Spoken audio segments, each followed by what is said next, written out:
You're welcome. I wanted to just let that go. Jammin' in Jorts. That's my new band name. Welcome. It is Sunday night. It's time for a little chaos here on Indigo Chameleon. Thank you so much for joining us. We have a more truncated cast tonight. But though they be but little, they are fierce, and I'm so excited to be able to get a little bit of like intimate hangout time with the cast and dive into backstories. We've got a few announcements before we get started. We have a Discord. You can come hang out in the Discord and meet some cool people as we seek to carve out safe spaces on the interwebs. We also have a merch store. You can get cool stuff from the merch store, like shirts and cups, and coming soon, jorts. Indigo Chameleon jorts for the Jort crew. How do you become a member of the Jort crew? You're already a member, just from inquiring. Upcoming schedule for this week.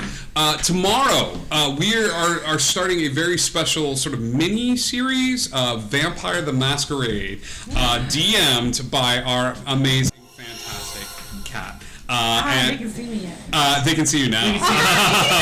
because you're being...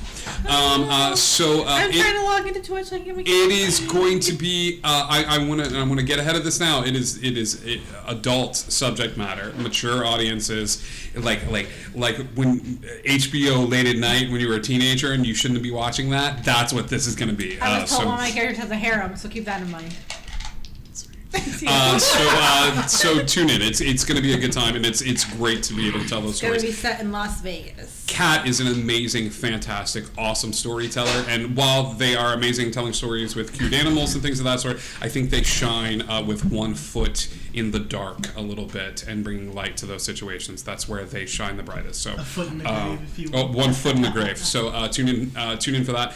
That's tomorrow. On Wednesday, we have a one shot. We have a first of 3 1-shots. We're doing that. And I think Wednesday is Dragons and Dungeons. It's going to be a little like fun 1-shot or 3-shot. But tune in for that. I'll post more information in the Discord. Thursday we go back to the Wild Beyond the Witchlight Carnival for more shenanigans and things of that sort. You're going to see some familiar faces that are sitting here tonight.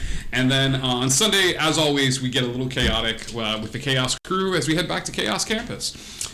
Not only are we doing cool stuff here on the channel, but we've also got some other individuals here that are doing cool stuff. People like, Kat, hi. Where can people check out the cool stuff you're doing? You can check me out here. I do things here. You also check me out at Rep RPG on Sunday mornings where I run a Wonder Home game, which is going to be the complete opposite of what I'm running Vampires tomorrow. It's very sweet and cuddly and amazing. With a slight drop of trauma, tomorrow is going to be a bucket. And then you can catch me on Marquee Artery Productions on Instagram where I do interactive horror. I've been doing a lot of helping other people with their interactive lately, so I haven't been able to concentrate on my interactive things. But we're getting back to it, and I'm pretty excited about it. I'm excited about it. And when you think of the name Moswald, you think good oral. Where can people go to get the good Moswald oral? She said. Oh, no.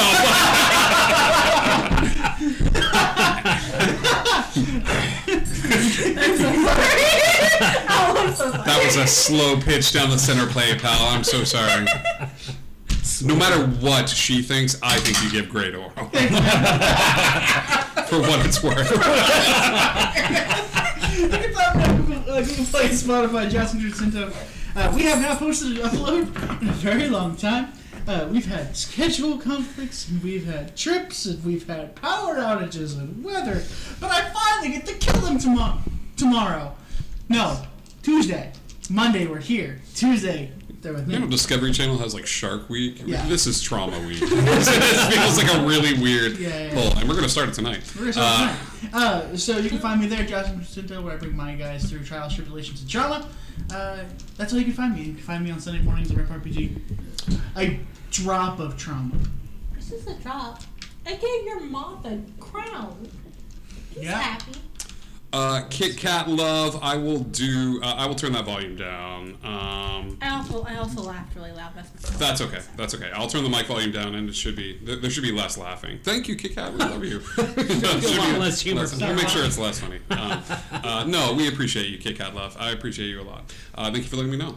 And you can find the rest of us wherever D&D is sold on Indigo Chameleon. And things of that sort. Mike, do you have anything you want to plug or talk about? No, I just got back from tour, but if you want to find out what we're doing, check out josephinetheplay.com or Dynamite Lunchbox on Instagram, and you'll find out the live place that we're coming. Next up, we're back in Canada, so if we got any viewers in BC, Vancouver area, that's where we'll be in October. And first, welcome back, buddy. Where have you been? I'm in Canada. I missed your musk.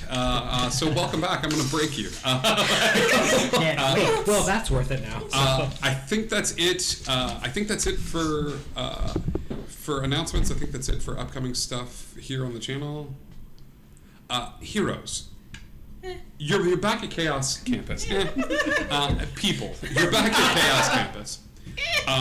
All of you are in your separate dormitories. So while you think about what you're going to be doing in those dormitories and how you're going to decorate them and adding your personal touch, think college dormitory. So it's not a huge space. You don't have like a mansion or anything along those lines, but you do have a space to claim and call your own.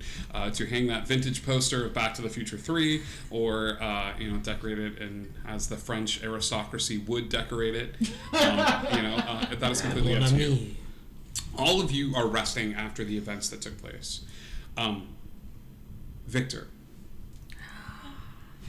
I'm so excited. The night is quiet around Chaos Campus. The people that stand guard and kind of work in shifts, there's a 24-hour cycle. You are asleep. But as it has been for the past few months, it is a nightmare-filled sleep. You cannot remember the last time you did not have the same dream occurring over and over again. It's cold, and the gun is in your hand. The sounds of screams echoing across the snow-blanketed landscape. And her eyes cut across the distance to you, and there is a slight nod of her head, as if to say something, but there's no words that could communicate everything that the two of you have meant to each other. And for the first time in your entire life, you don't instantly pull the trigger. You take longer than you should. And it's the only time in your life that you have faltered taking the shot. See, this is my favorite part. I don't know why. This part is always the part that I enjoy the most. It is because I think you can see her look of pain, Victor. And I don't know what it is. I don't know if it is the heartbreak that she experiences.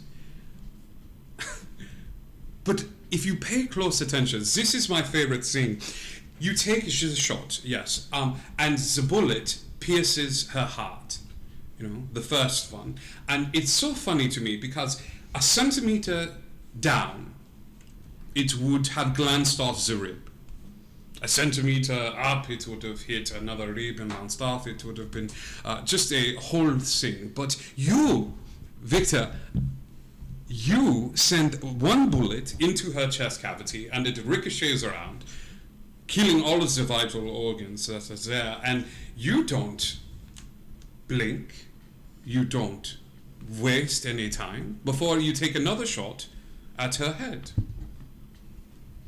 Why is that? Why is the two shots when you knew for a fact that the first shot would probably be enough to do it? Even furthermore, Victor, why am I here? Why not take the time with her? Why envision me here on this battlefield every single time? Sometimes I'm wearing the uniform, sometimes I'm wearing normal clothes, and sometimes it is just you and me. And this shot over and over and over again. She was suffering. Oh, yes. Does that help you sleep? thinking that she was suffering, and so you are saving her life in some sort of degree, saving her soul in some sort of degree, saving the other people's souls. Does that help? Do you? You know what helps? Pulls out a Luger from his side and points it at his head.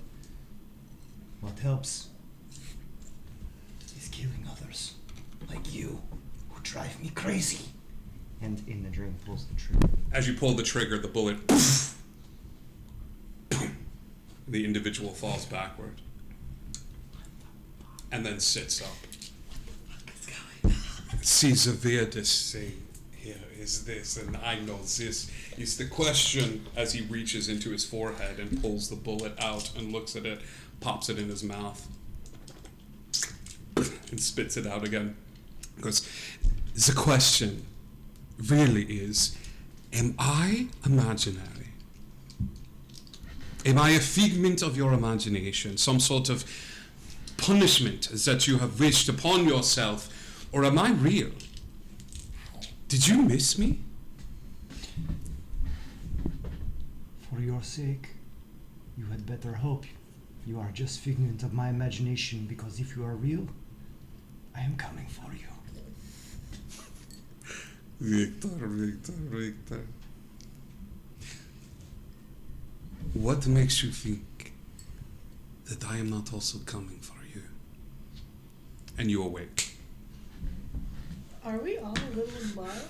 'Cause, Sits- just, He sits up and he says to nothing and no one there, you know where to find me. And he grabs his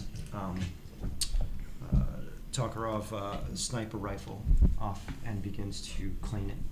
As you begin to clean it, there's a soft knock on the door leading into the dorm. Come. The door opens up, and before you stands an individual wearing an immaculate suit, black slacks, white shirt, the moth wings sort of folded in front of them like a vest, the moth humanoid features standing there as Mort, the Mothman, sort of knocks on the door. Mort, why you follow me around? What you want now? Did you have the dream again? What does it matter to you? Huh? Victor, I'm here for you, and you know... You are not here for me. You are here to follow me around so people die around you. He walks into the space and sort of slowly closes the door behind him as people walking through the hallways are attracted to the sound of yelling, and he goes, Victor, you can't continue like this. Victor reaches under his mattress and pulls out a fifth of vodka and takes a swig. He says, cannot continue like what? Pain, emotional or physical pain. It's like a weight, Victor, and it only gets heavier and heavier the more that you look at it. And every day that goes by, that weight is getting heavier and heavier, and the only thing that I think is going to help you hold on to that weight, or at least be able to carry it, is other people. Now, there's a reason. I understand that you haven't worked with groups before, and you're having trouble sort of making friends, and that's okay. I'm not expecting you to be social or anything like that, but Victor, you need other people. Mort, I work alone. When I work with others, you know what happens to them. If I go by myself, I take care of Joe. My powers aren't working anymore around you here at the base. I'm pulled towards people that death is close to, and I used to be able to warn people when stuff was coming. That's part of the Mothman. It's who I am as a person, and I can't do that anymore because death is a friend to you. For the sake of others, for the sake of me, Victor, I need you to start opening up a little bit. Okay, Mothman. I come into Kumbaya circle with you, and we make happy time. Okay, that's great. I see you later. Okay, bye. I need to take care of things here. You have a meeting with the director this afternoon.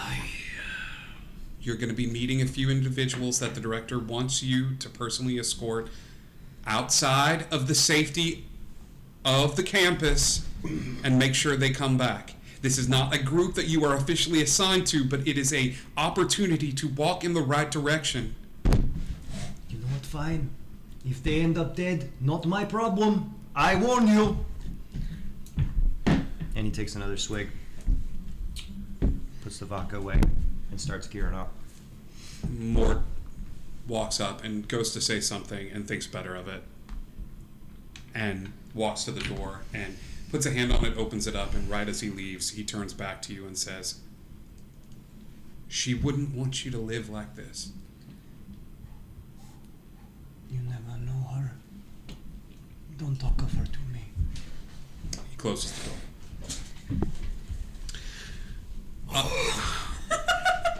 Wow. Heavy. We cut to Paul Broseph. Yeah. Yeah, we do. Paul, tell us a little bit about what your dormitory looks Oh my like. god. So it's every like freshman college dorm room. It's blacklit. There's all sorts of kind of neon signs on the walls. Can you pause for 2 seconds? Yes. Do you know anything about any of our characters? I do. Okay, cool. Just I'm surprised you. I thought it'd be hilarious if it was. Let's check it. Mike got caught up, and Victor knows a little bit about a few of you. Absolutely fair. I for some reason I was like, God, if Mike doesn't know anything, it's gonna be hilarious. There's a desk in the corner that has one too many drawers for special compartments, and there's the largest beanbag chair in the middle of the dorm room. Okay. I love this vibe. You are sleeping, I'm assuming, like passed Absolutely. out, and things of that There's a sort. motor in the air, and he's gone. When you hear a yelling in your head, it is somebody trying to rouse you from sleep. And it's just a, "Hello? Are you there? Numb nuts, are you there?" Oh no! What do you want? It's like, "Oh, okay, you're alive. Great. You know how many sendings I've had to send to find your dumbass? Like, where are you?" You know how many seconds I've avoided to stay away from your dumbass? Okay, that doesn't answer the question. Where are you, Paul? I'm in the middle of I've gone back to school. Well, since when do you care? Mom and Dad are worried sick. Since when did they care? Well, I mean, they care a little bit. I told them that you were probably in some drug-addled stupor somewhere in the universe. But the fact that we haven't been able to locate you with all of our resources means that you're up to something. So what are you doing, Paul? Let's see. Okay, what have I done recently? Oh, I went to Barovia. That was fun. You went to... Yeah, Is this a A joke? little sightseeing tour. You hear this heavy sigh, and you hear, "Sir, the swords are ready." He says, 2 seconds. Paul, come home. No. This is... Paul? Simple as that. Paul, I don't want to play this game. I've I don't want to play been the game. told- I don't want to play the game of you trying to figure out who you are, going off and joining some cult, going off and joining some adventuring crew, joining off for some sort of magical MacGuffin or magical item in hopes that you're going to discover who you are as a person, and then coming back and having to bum off Mom and Dad for the next 2 years before you go off on another half-brained adventure. So can we just cut the bullshit, please, and can you just come home? Cut the bullshit. Yes. You know what? Me being out for 5 days is more than you've done in your whole lifetime. You've been stuck behind that whole desk since what? You came out of Mom?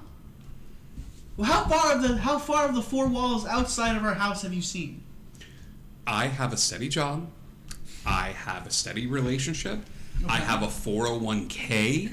I have I didn't even count that. I have insurance, Paul. I'm living like an adult. I'm betting that wherever you are in this world, there is either a blacklight poster or a beanbag in your nearest vicinity. Oh yeah. Am I wrong, Paul? Oh yeah, look at that right there. Oh, look at this right there. But you know what's not here? You guys. And maybe that's the best. Because I've been told to get out of that house more than I've asked them to come back. You're a loser, Paul. accept it. The family has accepted it. I have accepted it. Your friends have accepted it. And you're as vanilla as they come, Simon, so that makes two of us. Well, I'll be vanilla and still alive. So whenever you're done with your half-assed adventure, just come home. We'll see. Hey. There's a soft knock on your door. These are the drops of trauma. Found it. A soft knock on your door. Yeah, what's up? As you open it, you see an individual you haven't met before. It's Mort, the Mothman. He's wearing a little name tag, nice suit and things of that sort. The wings are folded across him, completing the outfit of a suit as a vest. If I had known I was seeing other people, I would have dressed better. Sorry. It's all right. I think you look nice. It's fine. It's a whole vibe, right? It's a whole thing, yeah. I'm Mort. I'm the counselor here for Chaos Campus and things of that sort. But I also am working sort of as the assistant for the director, and she'd like to invite you to an afternoon meeting to discuss your previous mission and things of that sort. So yeah, that's fine. awesome, great. Can I see your name tag real quick? Hands the name tag, and you see them take their name tag and sort of press it up against it, and the color changes very briefly as you're granted access to the director's place, and hands you the name tag back, and he says, "Great. It's nice to meet you, Paul. And I love the black lights." Yeah, it's nice. It's a calming. When you've dealt with frustration in your life, it's good to let go for a little bit. You okay? Yeah, everything's fine. Unwanted people, voices in your head that are not there originally. I have to ask, are they actual voices in your head, or are you being metaphorical right now? No, they're actual voices.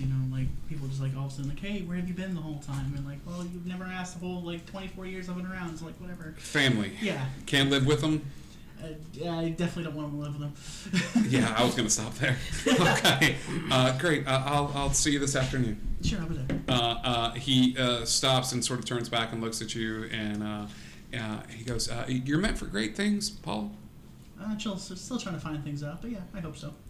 You don't have to find anything out. You just have to be. And he walks out. Write that down. That's real good. Write it down. We just have Who knew the later. Mothman? Locke, tell us a little bit about the space that you're in, buddy. So, Locke's room it's ill lit. I mean, candles kind of spread about the space, small little fireplace in the room, but all along the ceiling is just hundreds and hundreds of keys of all types, just different sizes and different metals, just all hanging on hooks. Some more elaborate keys are are placed in glass cases, and they have little spotlights on them to kind of showcase just something ornate about it. And he has one little wooden case in his room. It's all made of wood and these metal clasps. And it's the only thing in his room that he doesn't have a key for, that he can't actually unlock himself.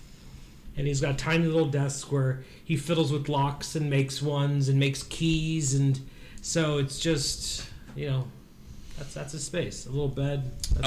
You're asleep well beyond where everyone else has woken up and had breakfast and things of that sort. You are still laying in bed. You are awoken to a soft cough in your room, which is odd because you live alone in your dormitory. As you open your eyes, the oldest man anyone has ever seen in their life. This man is older than water, a southern saying, is standing there. Is wearing clothing, but the clothing seems to be wearing him because they're just very gaunt and skinny. But behind their eyes is a cold, unmoving glint. These piercing gray eyes. You see their hair their white hair is perfectly cut and manicured. They're holding a pair of pants up as they say, "Good morning, sir." When he throws his body up and just hits keys on his head. Yeah. Oh, dude, I was sleeping. I'm so glad to have found you. I had to travel to many different realms in order to find you. Would you like to put on pants this morning? Dude, Munson, man! And he just gives him a big ol' hug. Munson does not move as you hug him and wrap your arms around him, and it's just like, you hear, "Very good, sir.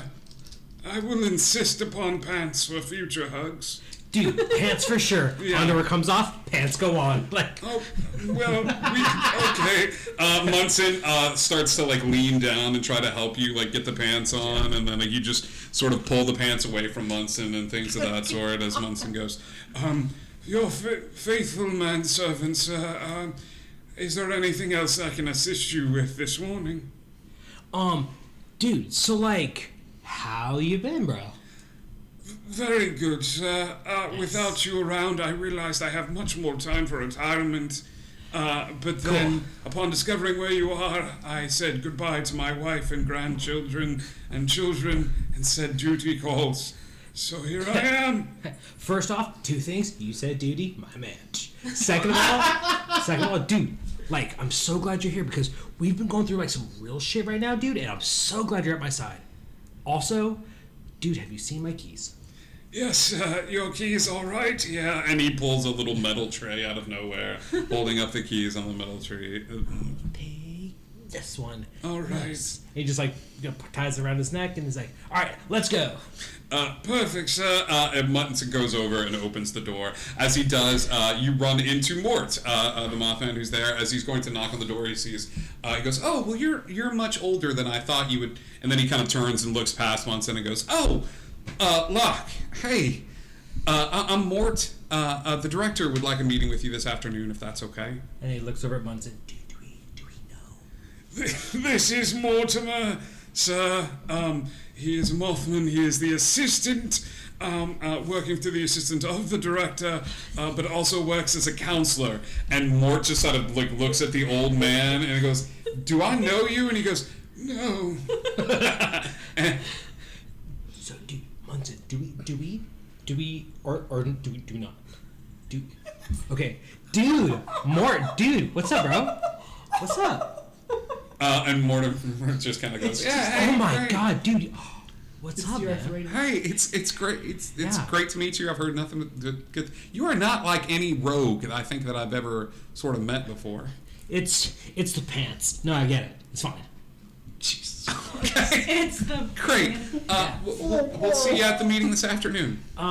What time? I don't want to be late, but I also want to be on time. I want to be like that fashionable, like, you know what I mean? The director really hasn't just said this afternoon, and but she's going to send word. Munson then speaks up. She has just sent word. It's at 3 p.m., sir. Okay. And Mortimer looks at Munson, and Munson's like, "You'll receive an email in a few minutes." And Munson's an assistant professor, like, item that just knows.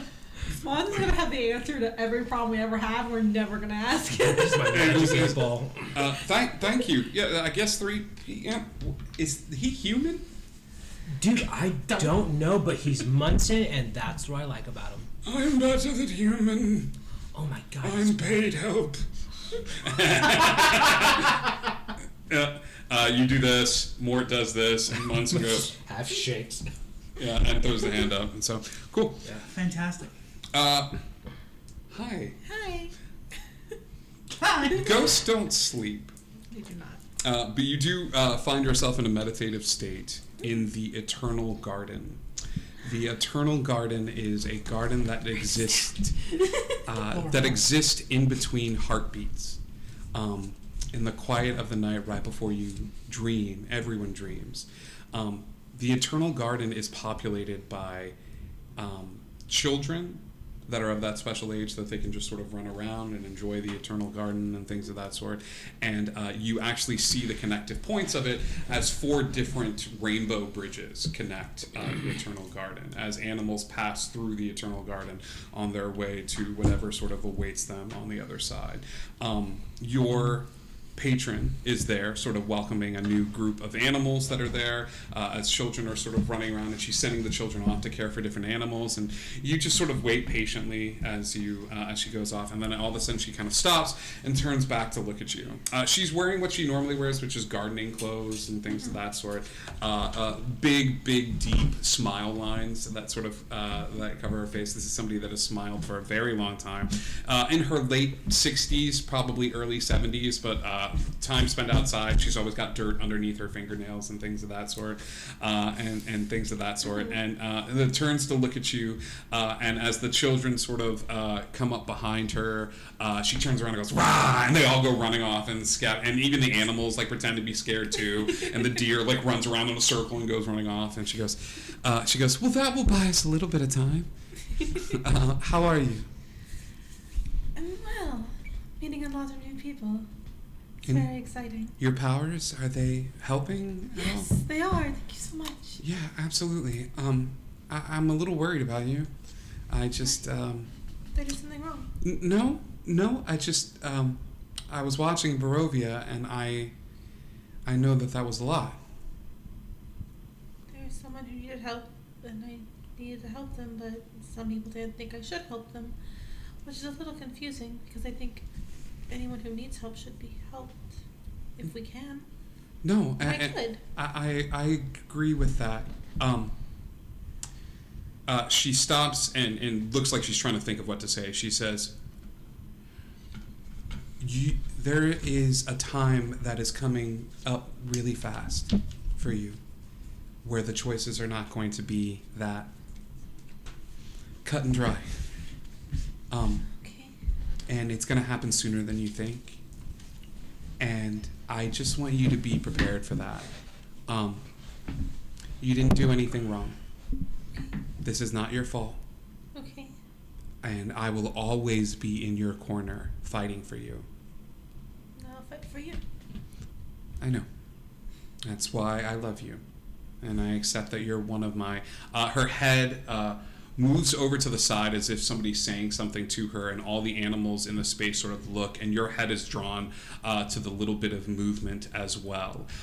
As one of the rainbow bridges, one of the 4 that's connected to this giant garden space, one of the rainbow bridges shakes a little bit and is cut off.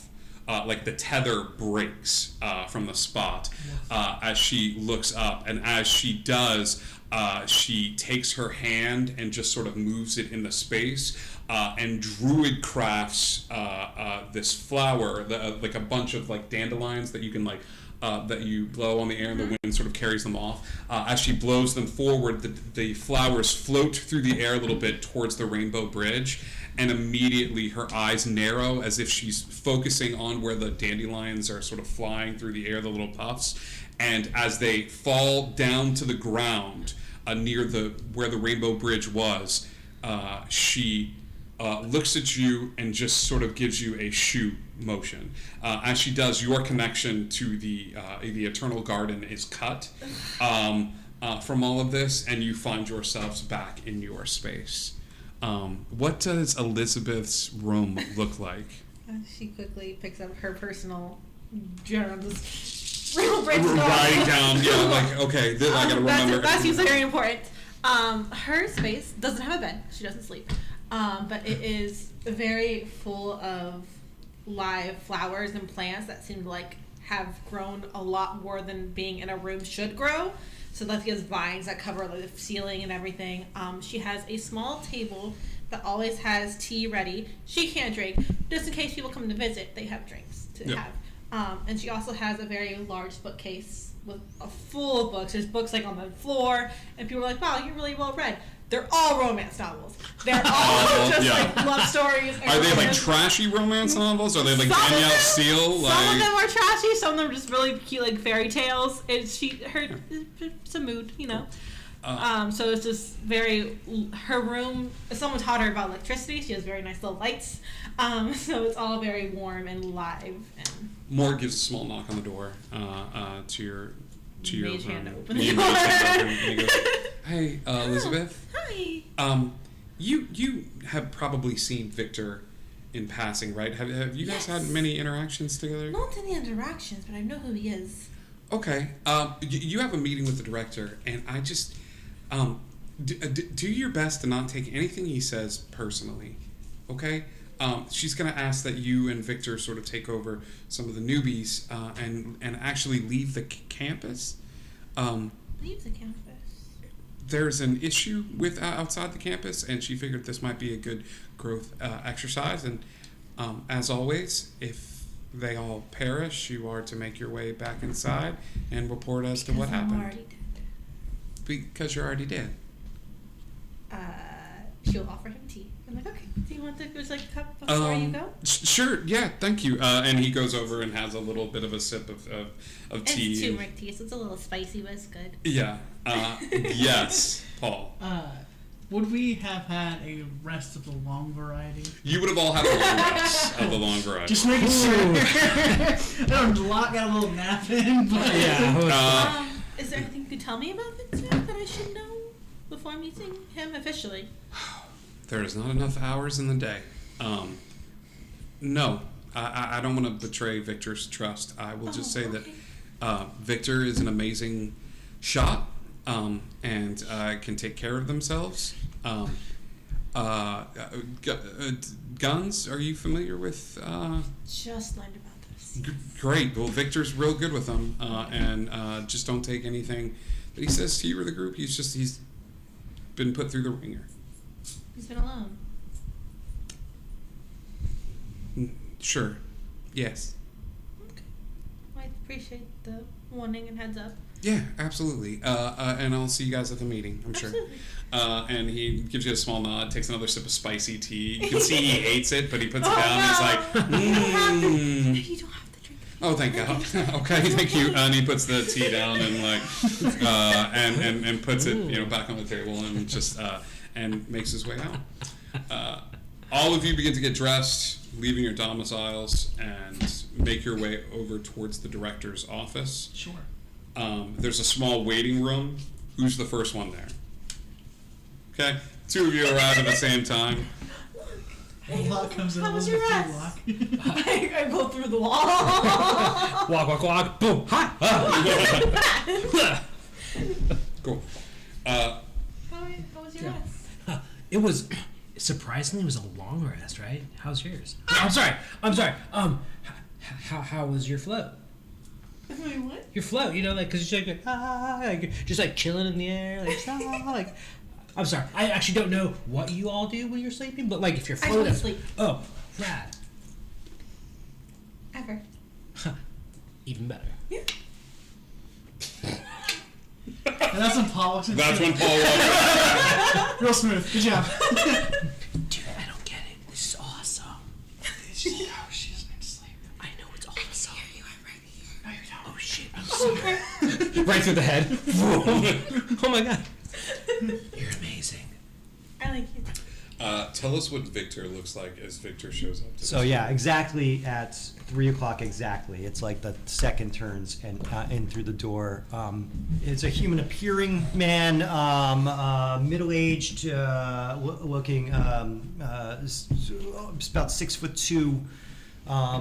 He's got a scar down the front of his face, and you can see there's other scars on him. His hair, he's got a streak. It's almost like a crown around the part of his head, but it's ice. It's just ice. His hair it's sort of like hair made of ice that wraps around his head. He wears a what Paul might recognize as a World War II era Soviet trench coat with the large collar, and underneath it Kevlar. You can see some grenades. You can see a small sidearm also, and then strapped to his back is a large weapon, a large rifle with a blade attached to the front of it. The three of you recognize the same individual that you saw speaking to Petrov when you first walked into Petrov's office. The man with the hair, the stripe with the hair that you now recognize to be like ice, holding the large gun and speaking with Petrov. And the minute more people walked into the space, he cut off the conversation and walked off. Just kind of cut through the group of you. You now recognize that same individual as they walk into the space. And Victor he walks into the door and stands near its crossed arms, does not look at anyone.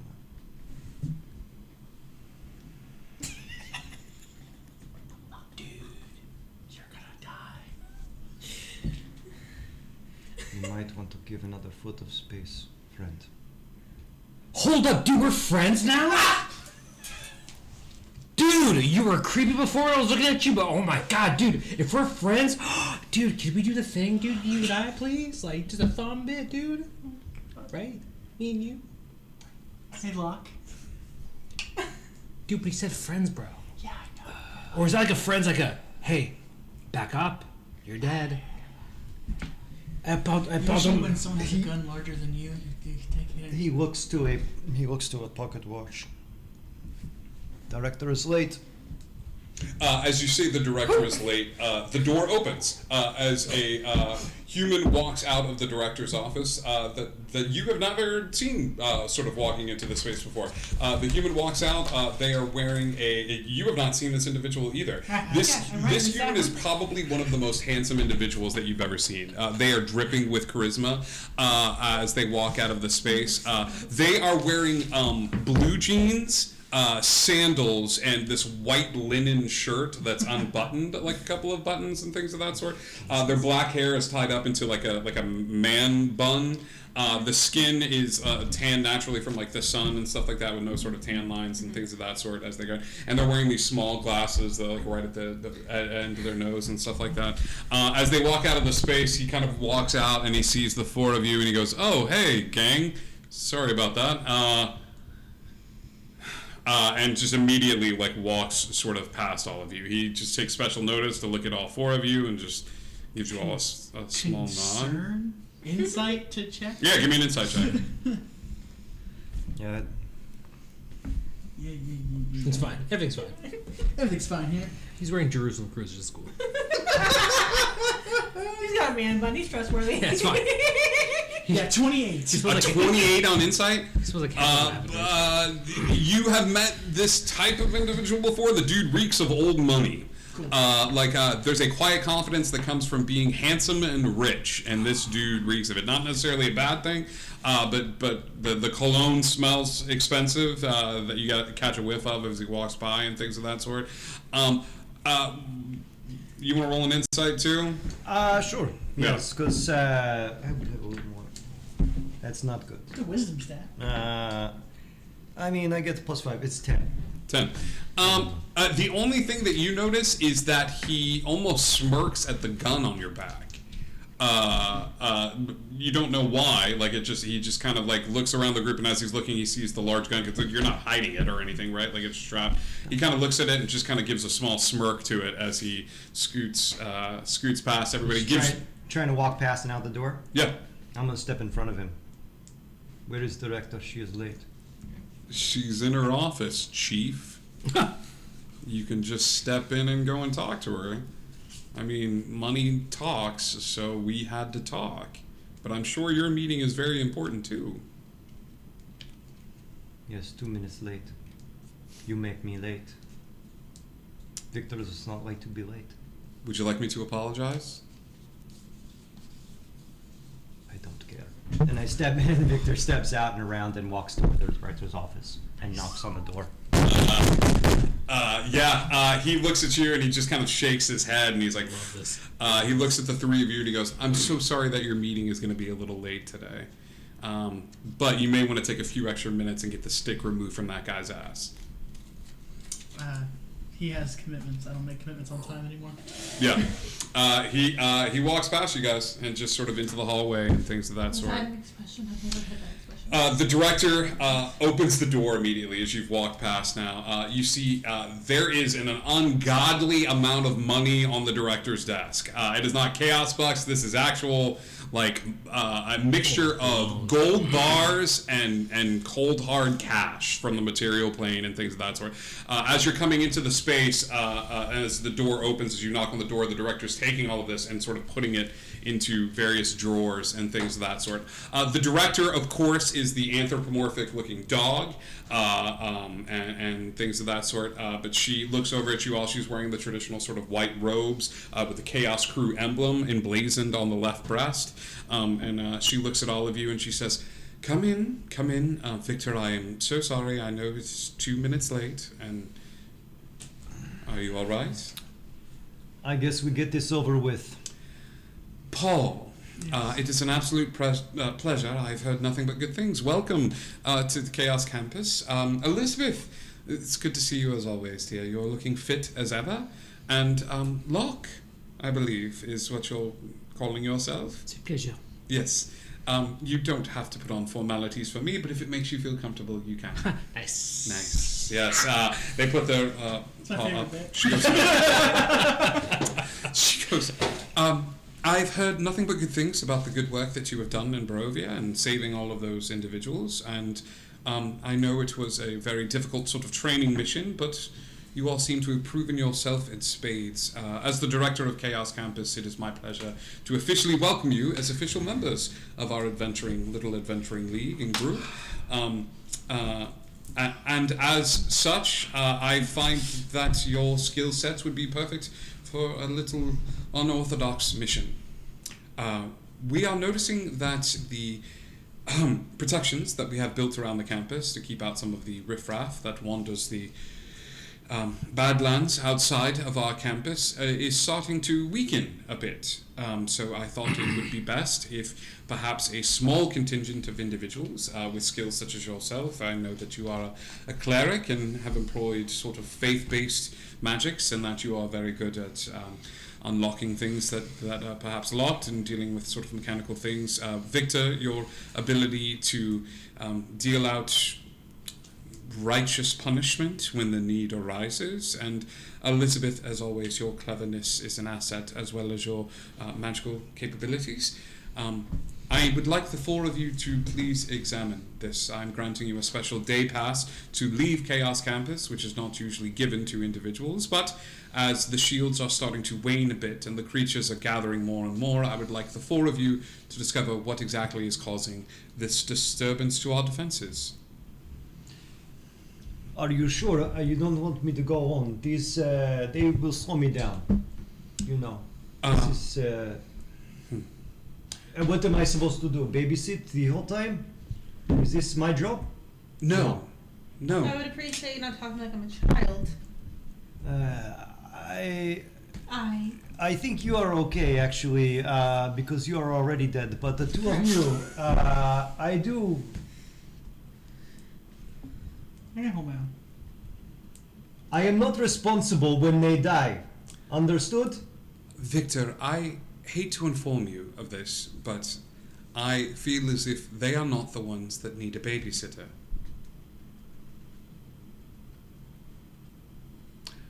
There is no doubt as to your combat capabilities, Victor.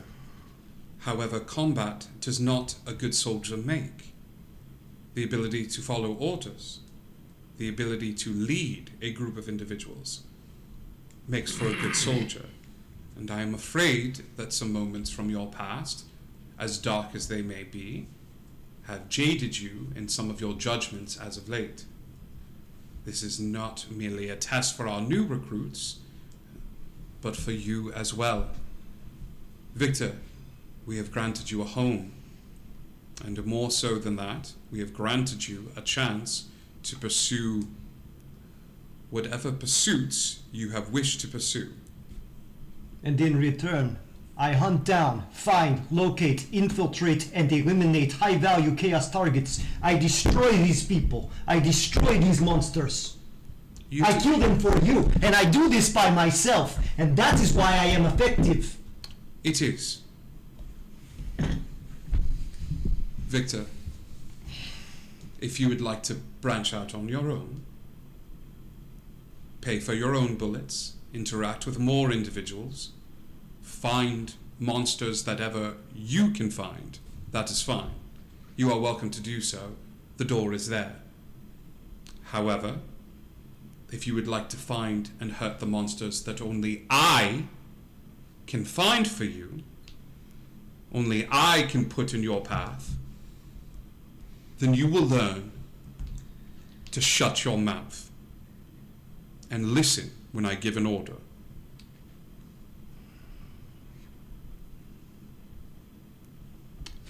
I am afraid you have me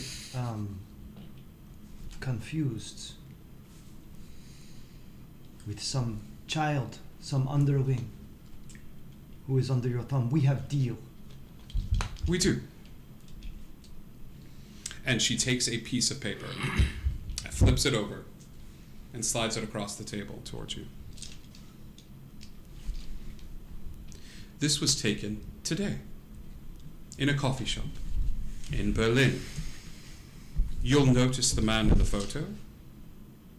I'm pretty sure after reading your files, you have seen this man every night for the past 2 years or so.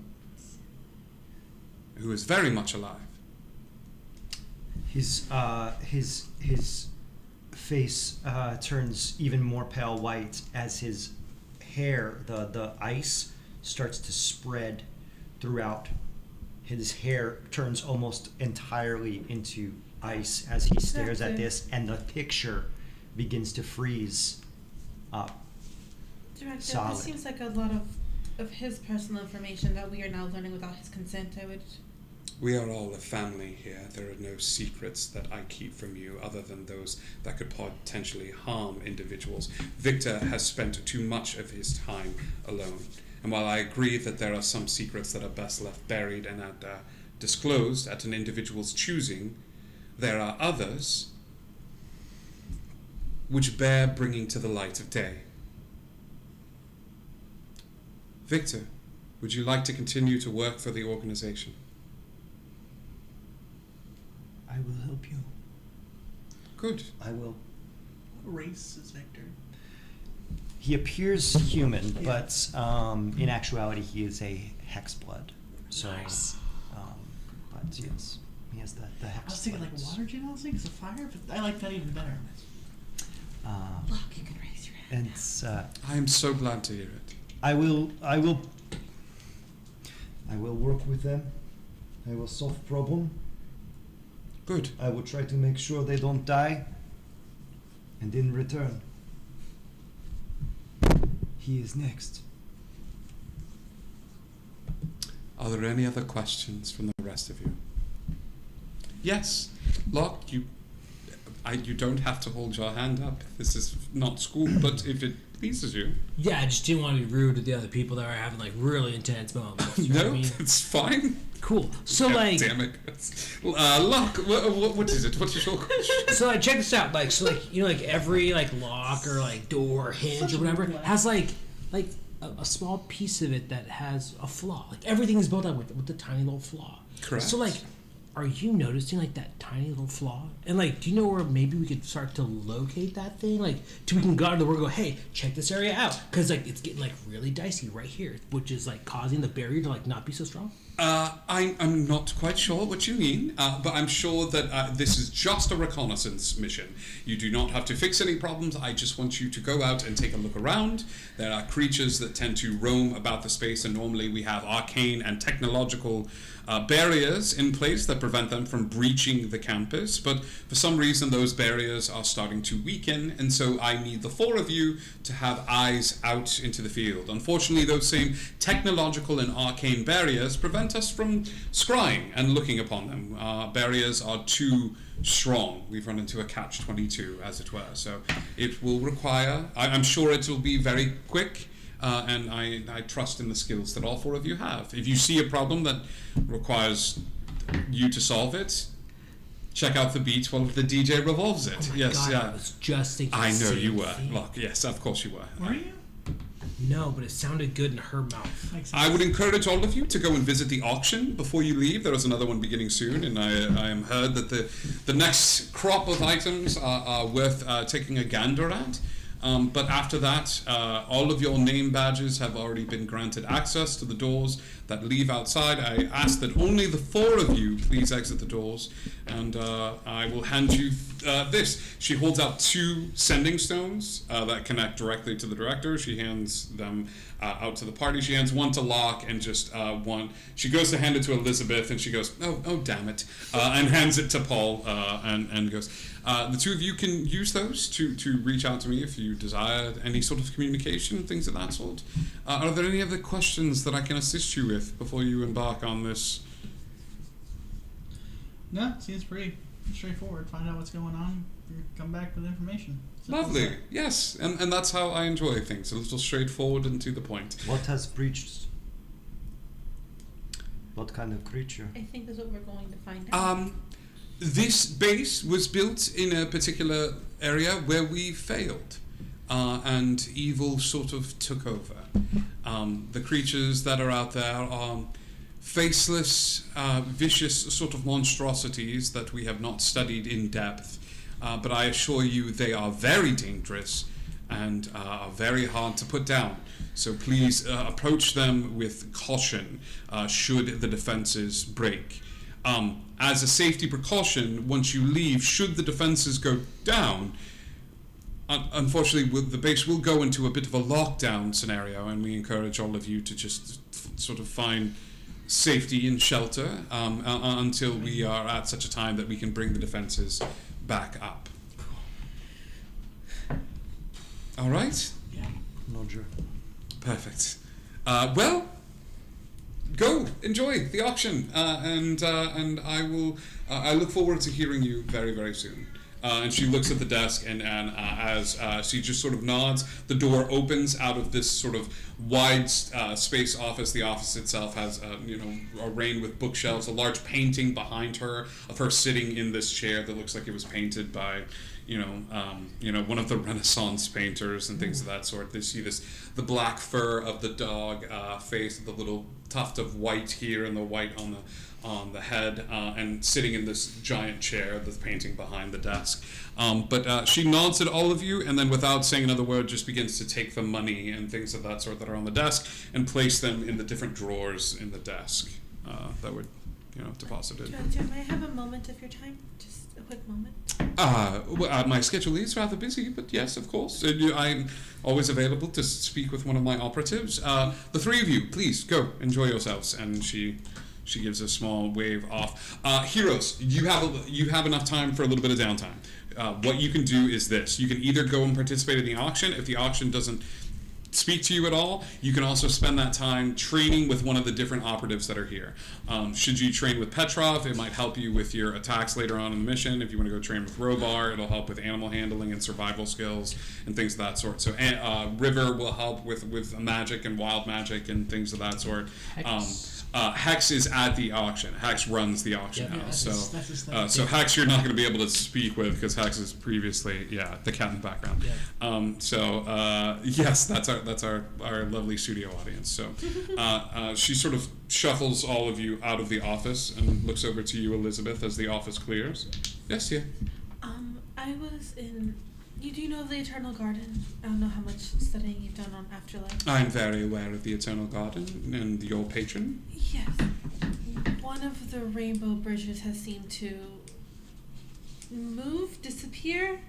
Oh. Something is wrong with it, which might affect multiple timelines. So I was just making you aware of that.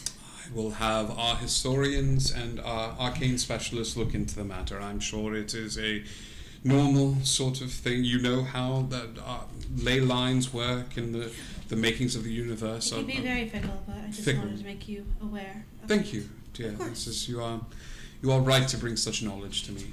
And my office is always open should you have any other concerns or things that you wish to speak about. This is something that seems important. I'll bring it to you. Good. I look forward to it. And she gives you a small nod and goes to give you a pat on the shoulder and then realizes you're a ghost and then just high fives herself and, just go, have fun. Absolutely. Just goes through the door. Yeah, she goes. Heroes, who's going to the auction? To the auction.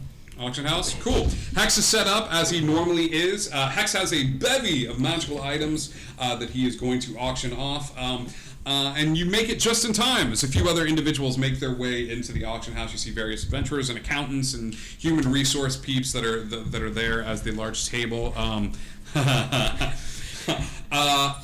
don't like how you laugh. The director is Boo. I'm talking about past. So that's why that chat makes me very happy. So the first item up for bid tonight, you see as Hex sort of gets up, a small kid that's in charge of magical items and goes, all right, folks, all right, I know there's a lot of hubbub going around and things of that sort. Unfortunately, due to everything that would happen in Barovia and dealing with some of the other individuals, we've got a lot of magical items that I have no idea what they do. So things are a-poppin' tonight, so buyer beware as always. The first item up for sale is this, and he reaches underneath the table and pulls out a Gashapon capsule.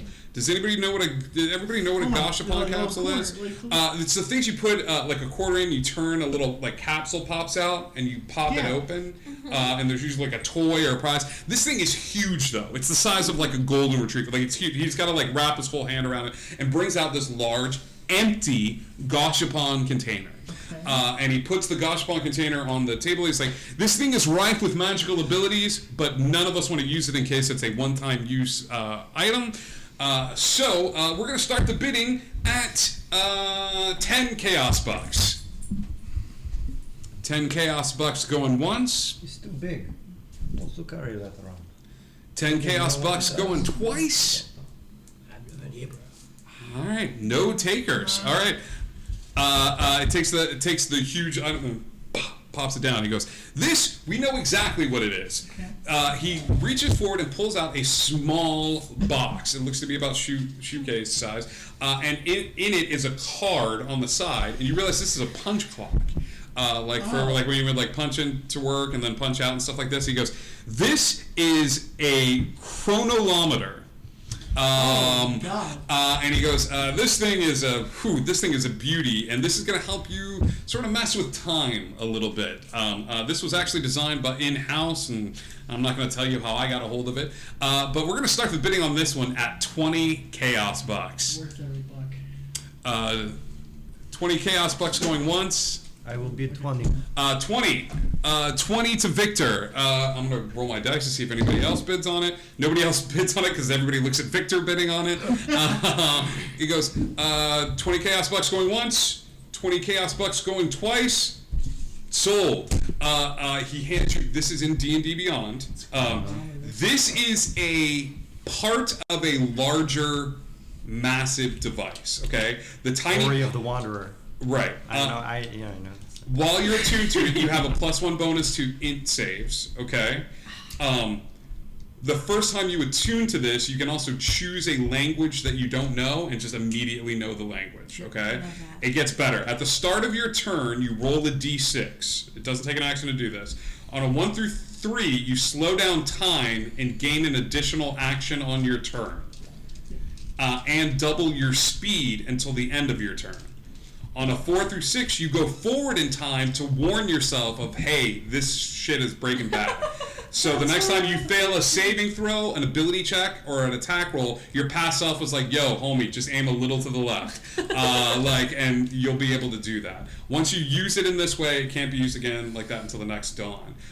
That's not the coolest part of this. The coolest part is the secondary feature called the Fate Swap.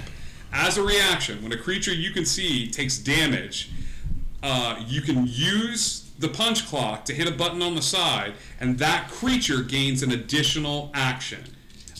If it is the creature's turn, or can take an action immediately, even though it isn't the creature's turn. So this is a teamwork item that I think is very cool for Victor. So it's the chronolometer. For 20 bucks, you're getting a very rare item. Love it. Awesome. The next item up for bid is this briefcase of holding.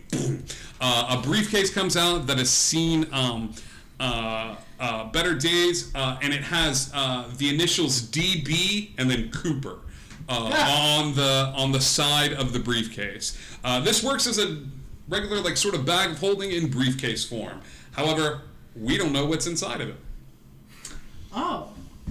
We're going to start the bidding at 15 Chaos Bucks. It's when Elizabeth comes in. I stand between Broseph and Victor. 15. 15 to lock, going once. 15 to lock, going twice. If you want it, you've got to bet higher than lock. I know how auctions work. Oh, I'm just making sure. She thought it was going to be a bidding war between the two of you. No. Sold! You have a bag of holding. That is the briefcase of holding. At a certain point, you can undo the briefcase and see everything that's inside of the briefcase. I don't know if I make the briefcase incorporeal, everything inside becomes incorporeal. I've only had 10. The next item up for auction is this. And they bring out a red pillow with a green ballpoint pen on the pillow. And holds out the pillow. Don't know what it does, but the pen is rife with magical energies. We're going to start the bidding at 15 Chaos Bucks. I'll take it. Yep. 15 going once, 15 going twice. Sold. You have the emerald pen. Okay. in your possession. The Emerald Pen is a special magical item Okay. that can write on anything. Oh, fantastic. So you have the ability to write on everything, and it is in D&D Beyond already. So Fantastic. the Emerald Pen. The Emerald Pen. He goes, the next item is a little weird.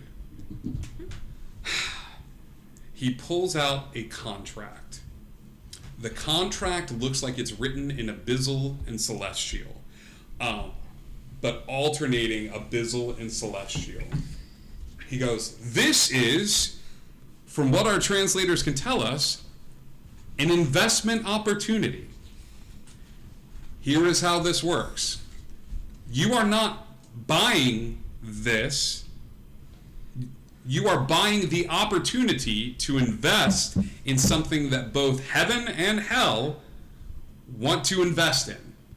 Once you buy the contract, you have the opportunity to, throughout your adventure, invest as many of your chaos bucks into this as you would like at any point.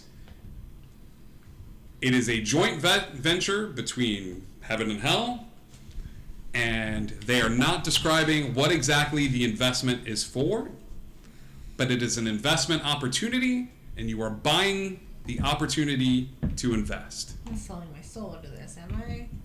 Don't know. Don't know. Can you speak Abyssal and Celestial? I guess I think so. As the Runekeeper, you might actually, yeah. Hold on. I know, I natively speak both Abyssal and Celestial. As you look over the contract is legalese, and it essentially says the owner of this contract can at any point dedicate any amount of money that they have on their person towards the investment opportunity.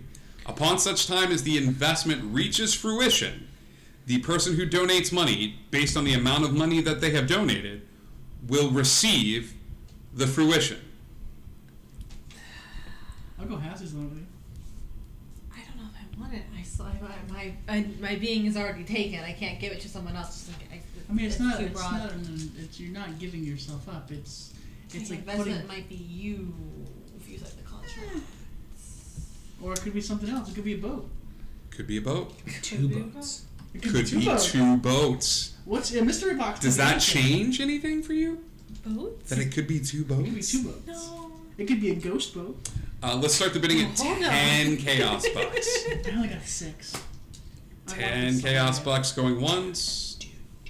Elizabeth slides over $5. 10 chaos bucks going twice. 10. Sold. And the minute he says sold, the contract disappears. Fantastic. Does Paul have any tattoos? Yet. No. He does now. Just a smiley face on his butt. We're on best Where cup is of the coffee. contract going? I'll put it on his arm. Okay. Why Right arm or left arm? not? The pretty one's the right one. So the right one. The contract forms up into script. Paul Broseph, Yeah. What happened, buddy? you have the Infernal Celestial contract. Okay. You can donate as much of your money as you want throughout the course of this campaign Okay. towards this investment opportunity in whatever denomination that you find. Okay. You do not know when the contract will come into fruition or what it is for, but the amount of money that you place into it will determine how much of the investment that you have bought into it. Not buying anything else this entire campaign. It's all going to Okay, this great. contract. Great. And he goes, cool. He goes, I want this out of my office. So I'm going to lower the price. Please, somebody get this out of my Take the office. gashapon. And he goes, 5 chaos bucks. Going once, going twice, done. And he hands you the gashapon container. He hands you the gashapon container. Chris, here is how the gashapon container works. Yep. At any point during the game, you can touch the gashapon container and store your class into the gashapon container, Oh. channeling a different class. Okay? Now, here's the deal. Once you touch the gashapon container again, that class and all subsequent levels that you've earned in that class disappear. So let's say you're rogue level 5 and you touch the Gashapon container. Stored within the Gashapon container is rogue level 5. You start tooling around as druid level 5. Let's say you get a couple of level ups and you hit druid level 7. If you want to go back to rogue level 5, that's fine, you can do that. But it's rogue level 5. Does that make sense? It is so your it's not a long-term, it is a save point. Yeah. You're storing your class in here because you're like, I want to try on Artificer. I want to try on Wizard. And if ever that doesn't work out, can it go back to it? It's like, I'd rather go back to this now. You can go back to it, and once you do that, the Gashapon is inert. You're yeah. not storing like Druid level 7, and the Druid. No, it's just sure. a save point. Yep. All right. Cool. All right. Heroes. You gather up your items, take a little bit of time to the auction. You spend a little bit of time talking to Hex, who encourages you all to steal what you can from the next missions that you come across and things of that sort. And then realize that it is getting a little bit into the early afternoon portion after your meeting, and then the auction about 4:30, 5 o'clock. You have a little bit of time. If there's anything else that you would like to do before you leave the safety of the campus. Paul's gonna walk up to Victor and offer him the sending stone to the director. Competency is everything. If I have a track record, it's not to it. So. All right. Thank you. Victor will. He wants to attune to the chronometer, and but before he does, he turns to Paul. And says, "I have a feeling I may be scouting ahead on this mission from you." So he reaches and pulls out a Bowie knife. Okay. And he sticks it into his mouth and pops a tooth, spits a bloody tooth in his hand, and hands it to you. He says, "Put in pocket." Open-handed weirder. Put it in your pocket next to 6 other teeth. Random people that you have in your life. Like, Cool. Goes in the cargo shorts, man. The cargo shorts of holding. great. Yeah, you put the tooth. Anybody else doing anything where you step outside? Locke is gonna grab Victor as well. Belton, Victor, do you recognize what this is? And he gives like a little lock. It's ornate. It's all gold. There's actually no place to put a key into it, so it's locked, but it can't be unlocked. Take a look. And, history check, investigation check. Well, let's do a history. I suppose it makes sense. It's something I made. Take a T4. I don't have good roll in history, but is 11. You're looking and it doesn't ring a bell. It doesn't look like any other sort of block that you've encountered.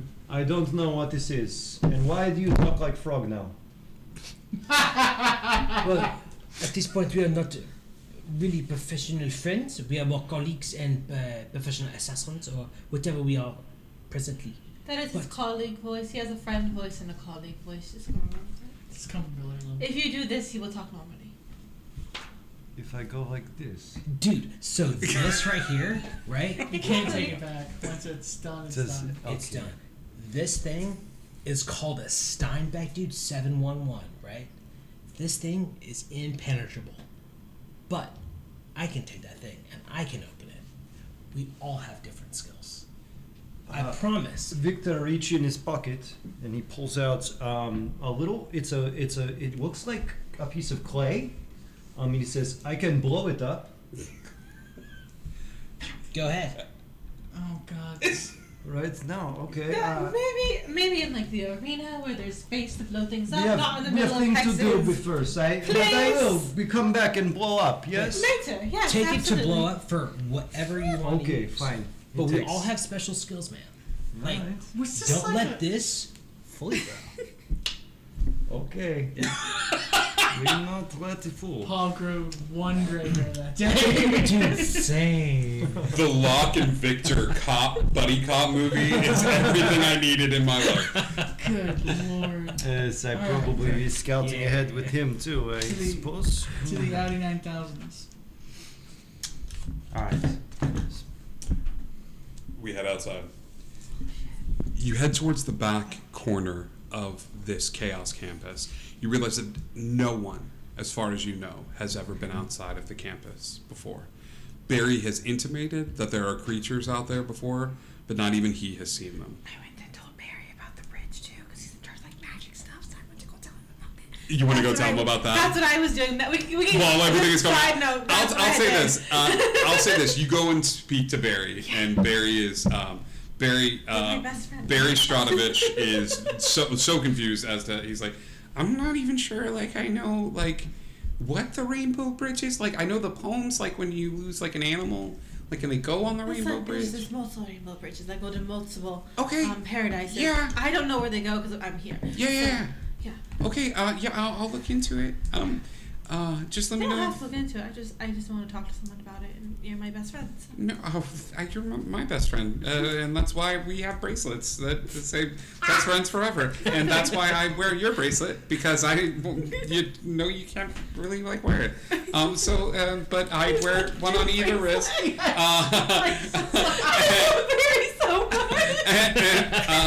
And it's weird because my family thinks that I have like a best friends forever bracelet with myself, but that's okay, and they don't need to worry I about can it. meet them if you want. They know it's me. That's gonna cause more questions than answers, I really think. And I say family, but most of them are dead. So, like, I don't know mine, so. You're not here. I know. Just be safe and come back. Because I don't know how to make friends, and you're kind of an anomaly. So, Thank you. I don't want to try. She's trying to make friends. Yeah, Sorry. yeah. I think I'm good. I got you, and I got books, and I got my Rubik's cubes, and so like God, I you in am. high school. Man. I am Peachy Keen Jelly Bean, and honestly, I know you're working with Victor, but Do you know anything about Victor? I know that one time he asked me to move out of the way as he walked through a door, and I peed a little. And it wasn't even a malicious thing. Like he was just like, excuse me, like and just like walking through the door, and it was something about the tone of his voice. He was a little scary. Like it hit me in the kidney, and I peed a little just from fear. But so that's good. Hey, Ghost, come on, it's time to go. I gotta go. I have to wear my yellow shorts. Are you in the room? You're like peeking. Just pop the head in. Just popped pop in. the head in. She doesn't move. That's not my name. Okay, but I need to go for a different reason. I'll turn around and wait for him to actually use my name instead of just Ghost. Oh, okay. He's already gone. Yep.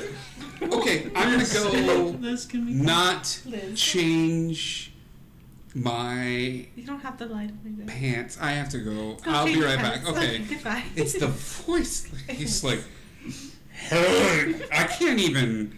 I don't even know how. It's like a breath. It's. Paul pops in. I get it. It's a deep voice. Yeah, I know. It's like he went through like 3 puberties, I and I know, just right? like I can't It's even. great. I mean, I what? can't even do one. Like I tried to grow a beard once, and my face just went no. Like I just like You that. look good in one though. Anyway, we've got to go. Okay, have to. The door to outside. We don't get the water slide. I know you don't get the water slide this time. The door leading outside is at the very end of the base. Before we leave, about right at the door. Yeah. Aid on the 3 of you guys. What? Aid. So take your 5 maximum HP. Woo! And add that 5 to your total. So whatever your HP is now, increase it by 5 points, and then take those 5 points with it, so you're not missing 5 points. Oh, I see. Oh, cool. So if you're 23 now, you're at 28. How long does that last? 8 hours. I don't know. 8 hours. 8 hours. Yeah. A non-concentrated question. Thanks, sir. It's a great spell. Yeah. All right. Listen. You are sneaky. No, you can move quietly. And she's gonna be your role, like, Like no talking. Very good. Okay. I am. Forget your name. Elizabeth. Elizabeth. You are very quiet as well, I think. Yes. But you, not so much. Not in the plate shirt, no. Plate shirt. Plate shirt kind of. Perhaps two of us go forward a bit, and two of you hang behind a bit.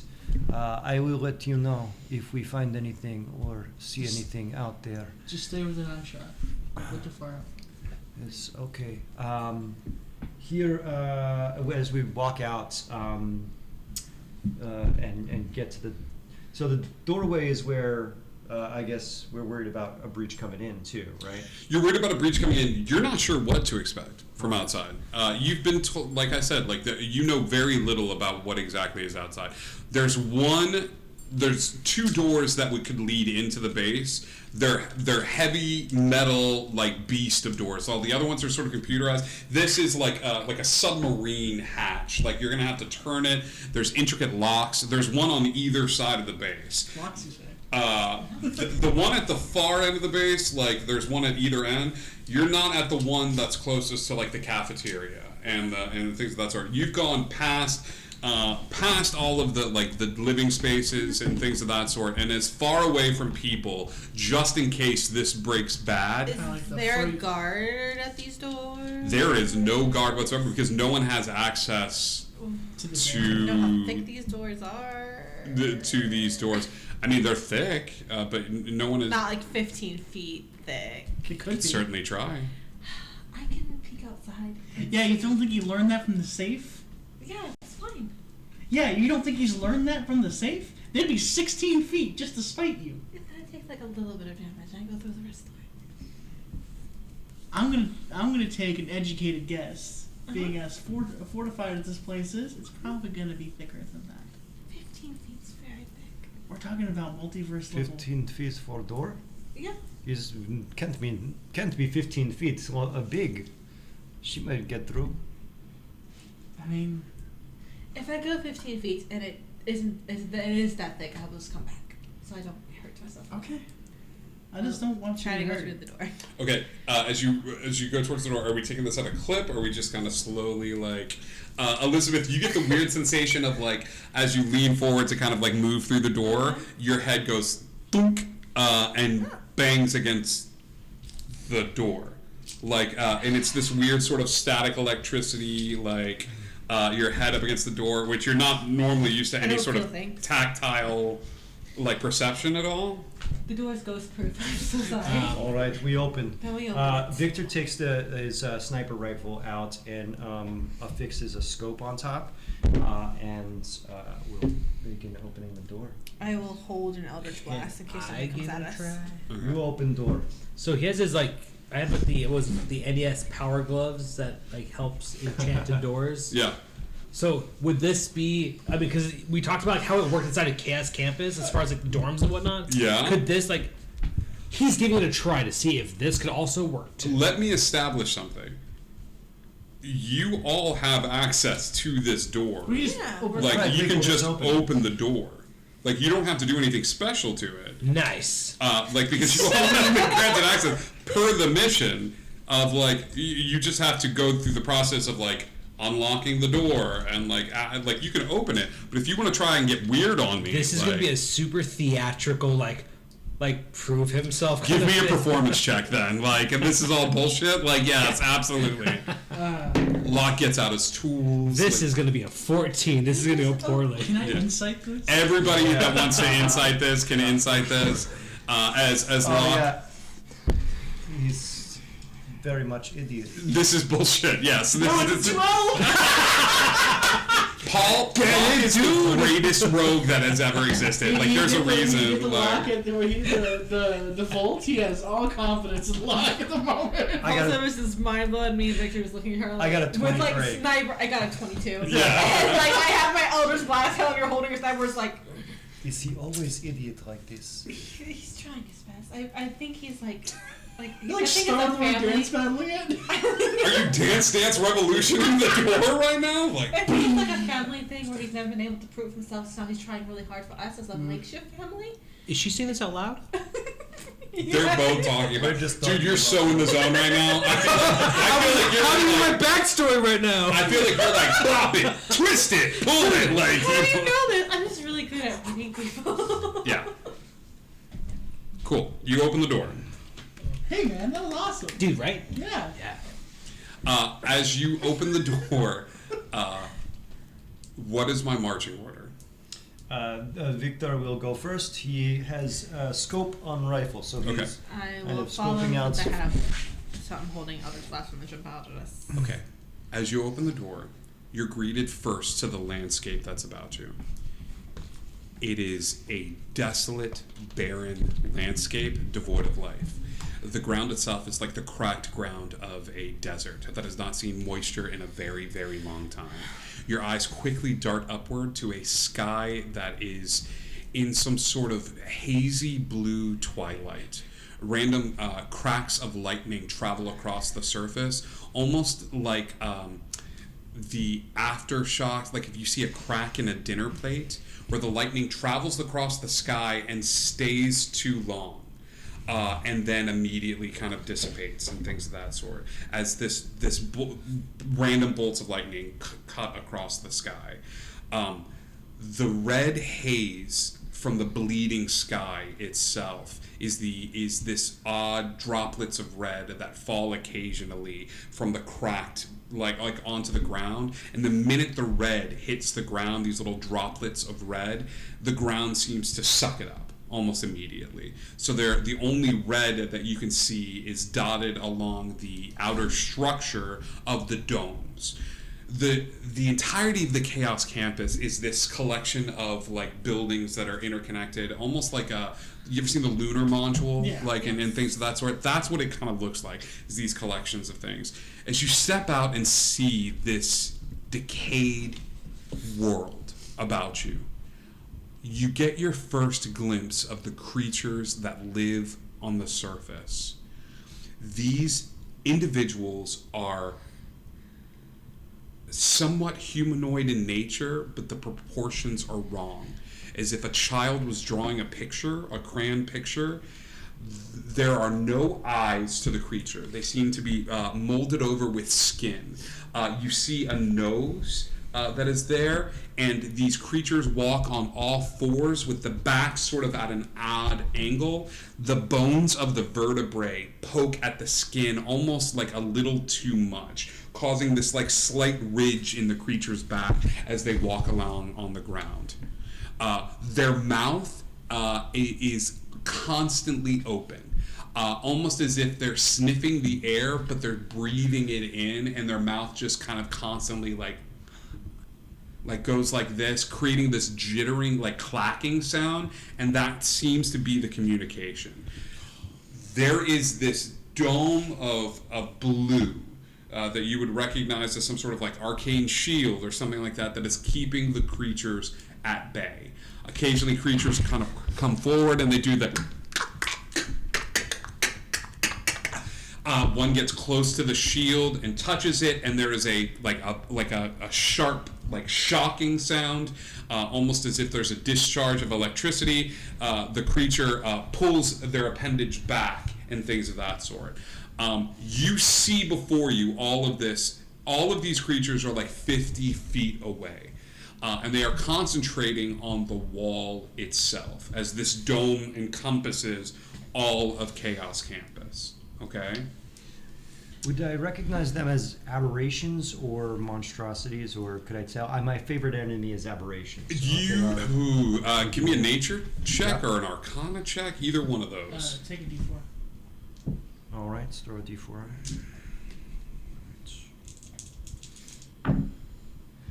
That's a dirty 20 minus 1, because that's what I have in. So Okay. 19. 19. To a degree, yes. You haven't seen anything quite like this before, like even in some of the odder experiments that you were privy to. Aberrations is probably the closest thing that you can equate them to. Right now, all of you step out into this weird apocalyptic landscape with the shield flickering in the distance. They haven't noticed you. But there is some sort of rudimentary communication between them. But there's 50 feet between the door and the blue. We're supposed to circle and look for. You're looking for any sort of crack or danger, or there's something going on, like that's causing the shield to flip out a little bit. Right. And this one spot, is there a cluster of them, or we just got to see them? Give me a perception check, pal. Yeah. All right. That's not a great roll, but I do have +8, so 11. From your vantage point, you're looking down. You've got the gun out, and you're scoping out. There appears to be a smattering of them. They're communicating with each other with the weird, like, the sound their jaw makes when the teeth clack against each other seems to be how they're communicating. Right now, they're not grouped up. It's occasional, like, and then one sort of wanders over and bumps into another one, and the other one, they like scream at each other and then kind of move off in another direction.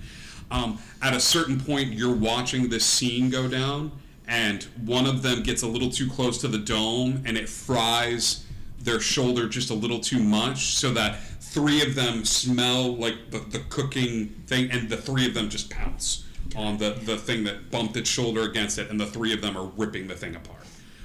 One of their own kind, just like devouring it, tearing into it, and things of that sort. But that's all you can see from your current vantage point. With the dome, like, is there... If there's like a lack of power, a loss of power in one place, there might have like a seam or a hem of some Right kind. now, you're right outside the door. Right. Yeah. Can we see any imperfection in like Investigation check. Okay. How close are you getting? Are you staying where you are? like I like to sneak up. I guess closer. yeah. I guess Locke would be walking or just trying to look at what this thing Okay, is. Locke starts walking the perimeter. Okay. He'd approach this like a lock. But I will say, and try and sneak. Gotcha. It's a D4 I need a stealth check first then. stealth check. Okay. These two start stealthily, like, walking, like, away from the door, and, like, if the campus is a football field, they start walking the field, like, going around the buildings and just looking at the perimeter of the You dome. said they were communicating somehow. It's a weird clacky, like, It's the not- sound their Okay. jaw makes and their teeth make clattering against But each also they're other. communicating. Yeah, I will give you guys that's how Okay. they're... It's not deep speech though, Oh. right? Because I would. Yeah. It's not deep speech. Before I leave the safety of the walking around, I want to quietly cast comprehend languages on myself. Okay. So if it is a spoken language, I can understand it.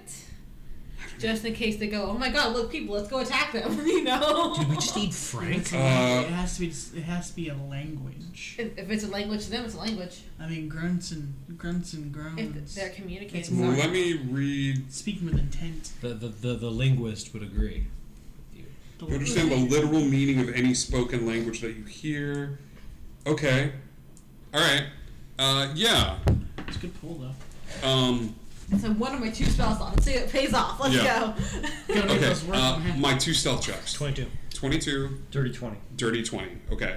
You two start very quietly moving through this space, and you're seeing the same thing. It's sporadic pockets. It's 1 here, it's 2 here, it's 3 here. You're not seeing any breaches in the arcane shield. You do see that at the center of the campus, almost directly where the director's office would be, seems to be the origin point of the blue shield that comes out and just over, almost like you're seeing the stem of an umbrella and the umbrella itself encompassing things, and you're just continuing to look at the perimeter and not make any sound. And so far you're not detected. It's monosyllabic. It's one word communications, because this is such a primitive form of communication. It's Yeah. not deep thoughts. Yeah. The closest thing that you can equate this to is like detect thoughts on an animal, Okay. where it's food, pain, territory. You know what I mean? Like when one gets too close, it clacks at another one, and it's acknowledging like presence, like something's here. Okay.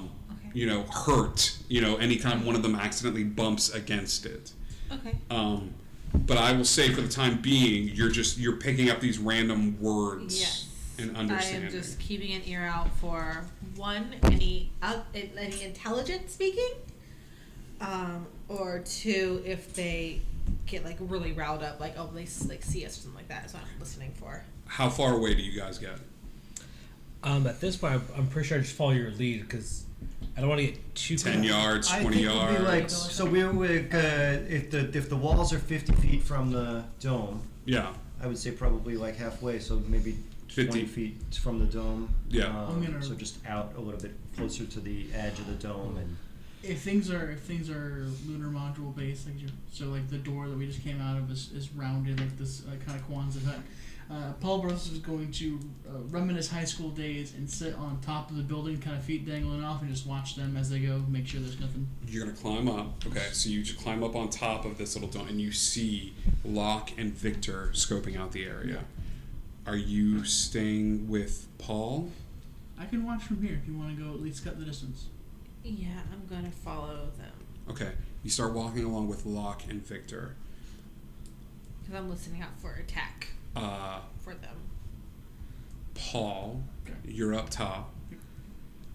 Perception check. Sure. I'm gonna give myself guidance. What a great idea. I don't need it. Ooh. Nat 20, 25. Okay. Oh, 27, excuse me. Victor and Locke are about 20 feet away from the party. You're walking closer towards the shield, the arcane shield. They're walking straight towards the shield. Elizabeth's walking with them. Paul, you're on top of the Quonset, and you look at the party all sort of walking towards the shield, and then your eyes drift off to the right, and you notice that all along this perimeter are these random creatures on all fours that clacking, except for at about 3/4 of the way down the shield, there are no creatures.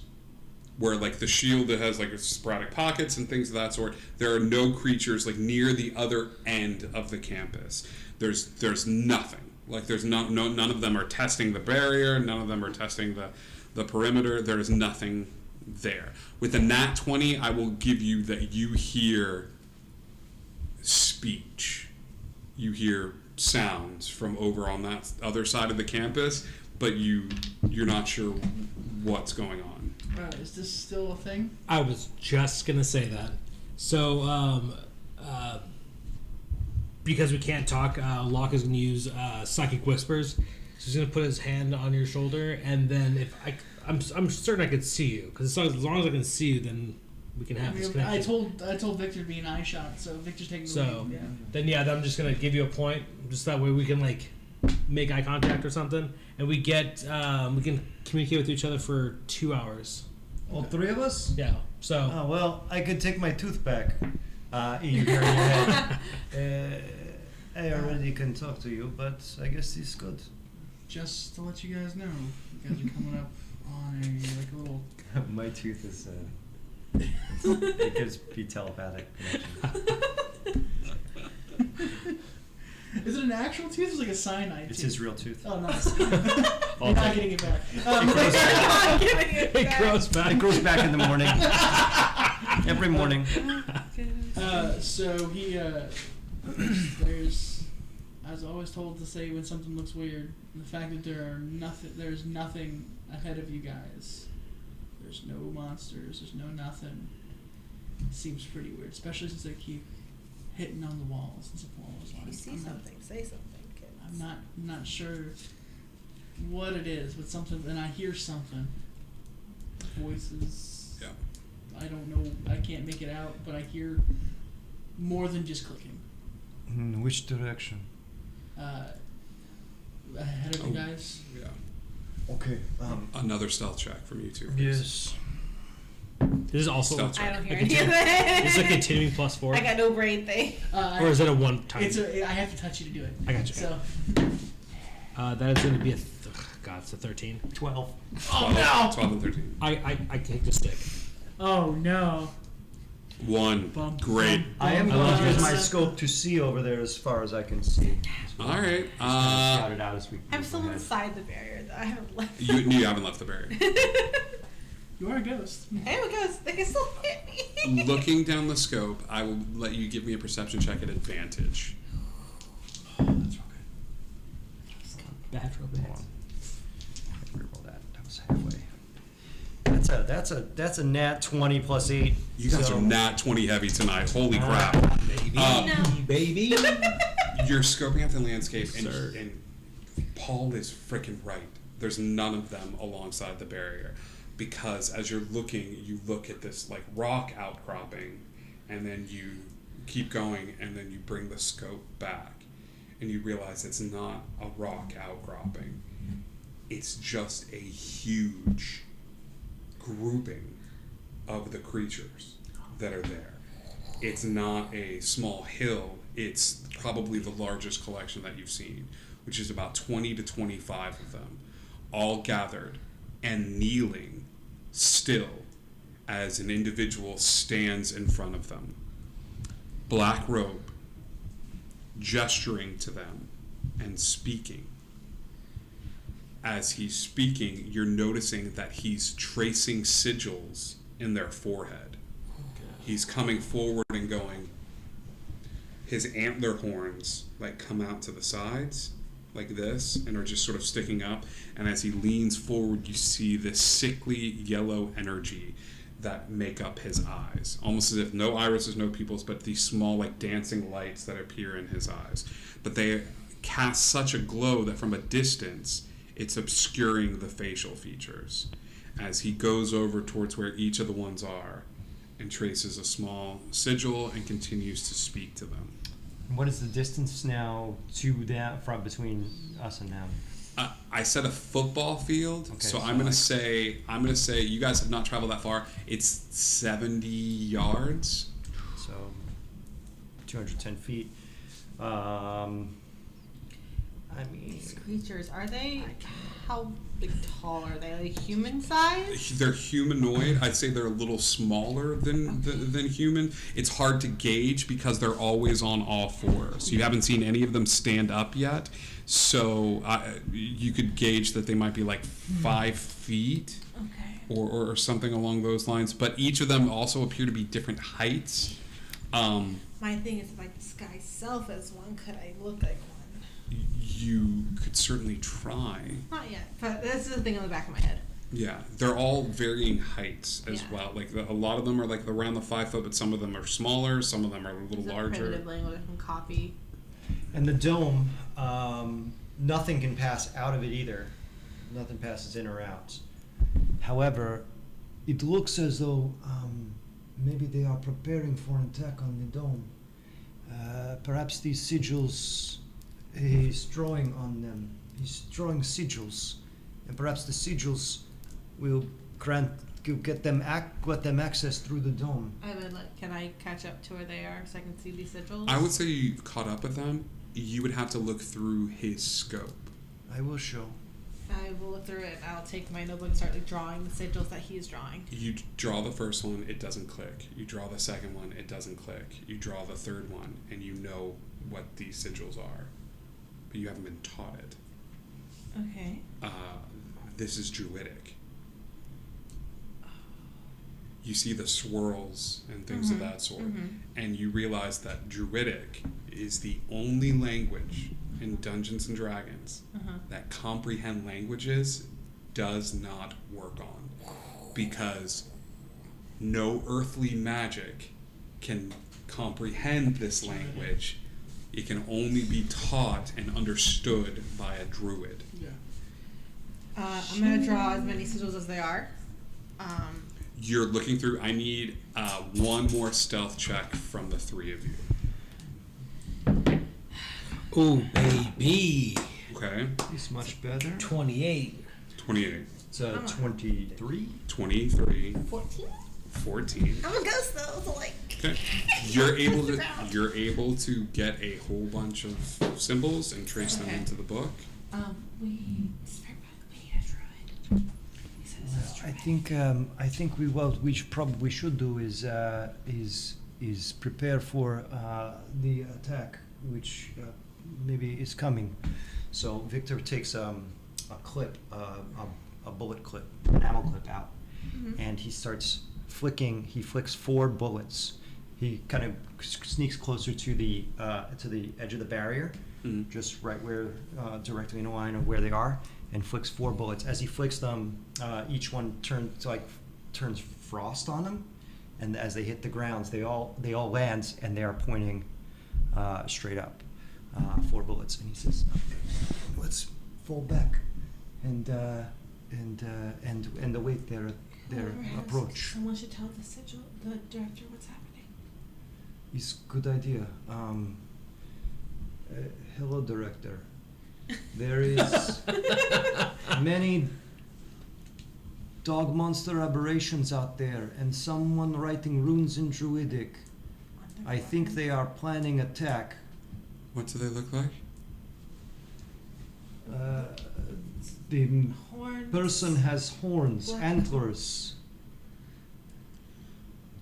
Oh, yellow eyes, glowing. I think it would be very important if all of you were to come inside as quickly as possible. But who will defend? We will lock up, and we will hope that, and with that, the yellow eyes sort of look forward as if they're drawn to the magic in that stone. And you see all of you, the head sort of rise up, and as the head rises up, it cocks its head to the side. It's a very animalistic sort of movement, and as it cocks its head to the side, all of the creatures that are kneeling before its heads cock to the side. Lock it down. Fall back. Lock it down. The hand outstretches, and there's something about a force field that is very, very good at keeping out a couple of these creatures at a time. What was never planned for was throwing everything at one central point. And as the flood of these creatures hit one point, the tensile strength can hold out this entire army for years, but can't hold out 20 to 25 of them at one point. And as all 25 of them hit that centralized point, the antlered being just sort of outstretches both hands, and with that, the barrier breaks. I need all 4 of you to roll initiative. Big dice Son territory. of a- All right, fine. These things are loping across the ground. About 5 or 6 of them got burnt up in breaking this thing, but there's still about 20 of them left, okay, that are just running at a massive tear across this field at all of you, with the hands outstretched by the antlered being with the bright yellow eyes sort of holding its hands out like this, bringing its claws forward.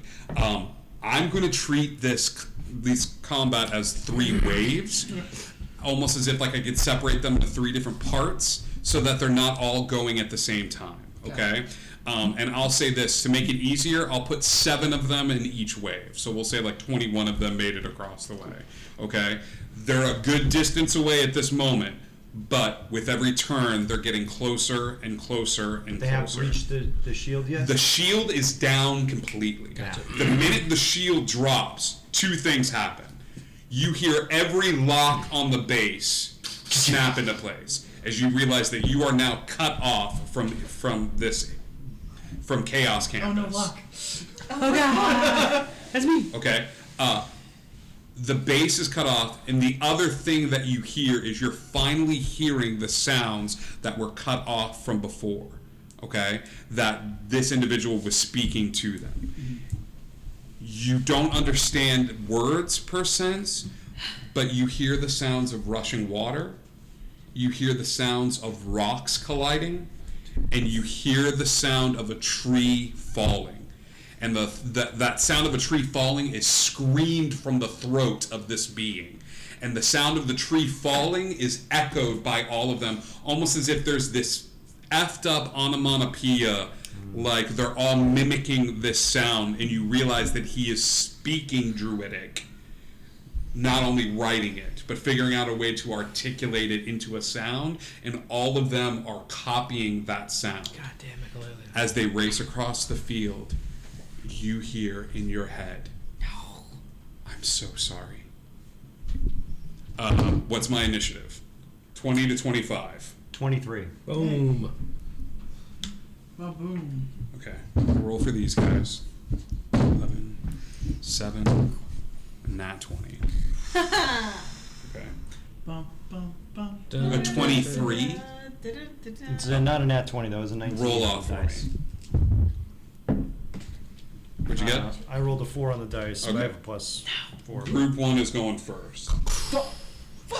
No one's dying tonight. We'll come back. Okay. We just Hey, changed save the classes. class. Yeah, no, seriously. I will say, God. as they pass through the shields, Yeah. the 4 bullets fly into 4 of them, and they do their. It's a cordon of bullets, cordon of arrows, but with bullets. Beautiful. So I was hoping they get to roll a dex. 20 to 15. 15 to 10. 13. 13. Oh, God. All 13s? No. Oh, I was sad. My God. You You two go roll first. off. Okay. Okay. Locke is going next. I'm dealing with some internal trauma. That's fine. Elizabeth. Oh, God. I don't know what trauma yet. I'm figuring it out. And okay, I'll ask that question when we get there. Paul, a 4. Oof, a doof, my dude. 1 plus 3. You God, hate to see it. Yeah, you know. It goes last. It's fine. What is the range on this? Like, So once they get within 30 feet of the bullets. okay, they're not there yet. Would be- You've got about 3 turns before they hit you guys. Cool. Yep. Okay. So we're about like how far? 68 feet? Let's see. I'm back at the worst. Yeah. 3 turns. I want the chat to know Depends on how quickly they're that what the our moves wonderful is. DM sent a picture of this man to us earlier, and both me and Ryan at the same time went, "Is he single?" Well, It's they're 210 feet away God. from you. Okay. But they are moving at such a speed, clip, loping on the ground, that you realize that that this thing in a turn can cover about 70 feet of movement. Okay. If they use their movement Shit. and their dash action, they're covering 70 feet because they're just and they are barreling towards all of you at this point. So all of that being said, you're going to have a little bit of turn right now. 210 feet away. Group 1 gets close. It's 70 feet. They are now at 140 feet away. Victor. All right. I am going to. He's going to steady himself and take a couple of shots. He's also going to bonus action cast Hail of Bullets. Okay. So the next time I hit with a ranged weapon with an attack before the spell ends, the spell creates a rain of ammunition. In addition to the normal effects, target of each of the attack and each creature within 5 feet. So I'm going to just head for the middle of the cluster and get as many of them as I can with that. Cluster 1, 2, or 3. 1 is the one Whatever that's the like one is, closest. whatever the one's You're closest. like, cool, hit him quick and hit him fast. Yep. What's the range on this ranged attack? So my ranged attack is 240 feet. Perfect. So you can get I this. should be able to. Give me an attack roll. Alright, so I'm going to roll 2 attack rolls with my Tokarev's. This is great because SVT D&D sniper rifle. has group statistics for like a swarm of something, like a mob, like. All right, the first one is a 22. 22 hits. The second is a 12. The 12 misses. For some reason, one of them steps in the way of this, like kind of jumps up and catches that second bullet and puts it into its chest and absorbs the majority of the impact, but the other rain of bullets hits the group. Give me All right, damage. The first one is going to take 17 points of damage from the... Okay. Wait, no, plus 4, so 21 points of damage 21 points of damage. on the for the one that I hit initially. Okay. And then every other one within 5 feet will take 5 points of damage. Okay. From hail of bullets, right? Just that Cool. piercing damage. If they make a dex save, half on a save. What's the dex save? It is DC 13. DC 13. We're little babies. They miss it by 1. They get a 12. Okay, So they each take 5 points, except for the one that takes 21. Okay, you guys watch as Victor lines up his shot, and Victor, as you go to take the shot, it has been the same every time you have fired this gun. You are not shooting these creatures. You know exactly who you're shooting. Never gets easier, but the shot always hits. Okay, that first bullet aims true, and there is this explosion outward as the bullet crosses the field, hits this creature, and then like brains outward, almost as if the casing of the bullet explodes outward, and you see a few of the creatures in that first grouping just kind of hit the ground, slumped over. There is a scream of rolling thunder from the individual with the antlers as that group of individuals sort of falls into the ground. The minute they start bleeding, this sort of black ichor, the ground eats it up, like just absorbs whatever liquid from their blood that it can. Victor is going to use his movement then to fall back, and if I can, I have a climbing speed equal to my running speed. I do 35 feet. You're gonna so join try and Paul? climb up Yeah. on top. Yeah. All right, and you get and up you and high. Paul kind of climb up on this sort of like 10-foot like 10-foot like outcropping, Yeah. by the ladder and things of that sort. So cool. That is Victor's turn. Group 2 gets to the 140 feet mark. Lock. And they're 240 feet? They are 140 140 feet feet. away. I got nothing That can hit that could them. hit them. However, so the bad romance like crossbow that I have is ranged at 80 feet. The gun? Yeah. So could I argue that You can take the shot at disadvantage. I'm saying I have a side blade that I can use with my offhand as long as I have another hand available. Yeah. To somehow charge that thing to just give it that additional 60 feet just to get one shot off, and as I'm running back. What's your emotional state right now? This is probably the biggest group of people that he's ever faced off, so this is probably a lot of panic right now. How's his heart? It's probably going. It's If probably you want to shout out to the group something emotionally devastating that has happened to Locke in the past, I would let the magic of the bad romance take hold. Oh, I see what you're saying. Give us that Tron little. All right. Consensually, of course. So Locke's just getting ready to pull back the bad romance, and he's just getting the energy from his hand, and he starts thinking of his sister and how his sister really just was the star, and he just really wanted just for 5 seconds of dad to just appreciate the fact that his skills, although not like his sister's, were still valid. And he's like, I just needed, just say you love me, god damn it! And Boom! cool. You all hear this out loud, and it's the most emotion that Locke has displayed as Locke takes a shot with the bad romance. Oh my god, that's right. That is going to be a We both have 15. daddy issues? 15 hits. The bullet. You watch as he takes out a pistol, and you're like, "There's no way that this pistol has enough power." But sure enough, there's this. This bullet crosses the field from this like revolver, and as it crosses across the field, give me damage. 19 points of damage. 19 points of damage from the bad romance. As this deep personal. He may be an emotional train wreck, but boy, he can shoot. You know who hates train wrecks? Anybody in the way of the train. 19 points of damage to that first group. Okay.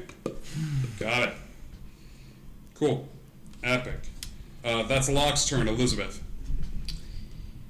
They're all too far away for me to do anything. I am going to. What is the ruling with casting 2 spells? One has to be a bonus action, one has to be a cantrip. One has to have the bonus action like qualifier attached to it, and one has to be a cantrip. Okay, so I have that, but I'm still too far away. So I'm gonna use my 30 feet to move forward. You're just gonna step forward, like through. Yeah, absolutely. I'm into this. Mm-hmm. Take a chaos buck. Bold move, Cotton. Let's see how it works out for him. Like, yeah. 30 feet forward, so that should. They're 140 feet away. Yeah. So now they're at 120 for you. I am going D&D, all about that math. I can't do the first thing I wanted to do because that's 90 feet, but I can do Eldritch Blast. You can. Give me attack rolls. So I'm going to do an Eldritch Blast.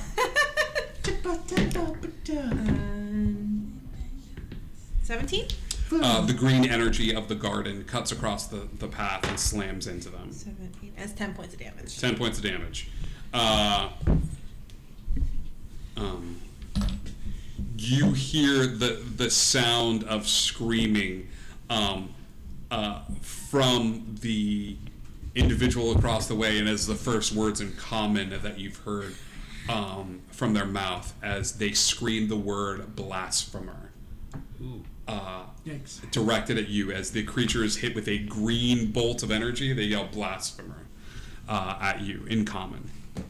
Cool. Interesting. That's Elizabeth. Group 3 gets to the 140 mark. Paul Brosif.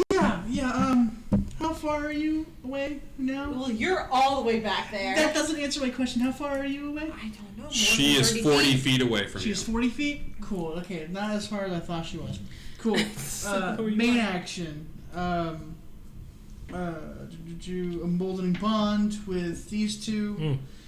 Take your D4s for the next 10 minutes. You guys get blessed. He's from the cleric baby. ability. So D4 Gotcha. to attack rolls, ability check, saving throws. saving sir. throws. And that's in the next 10 minutes, so use them all.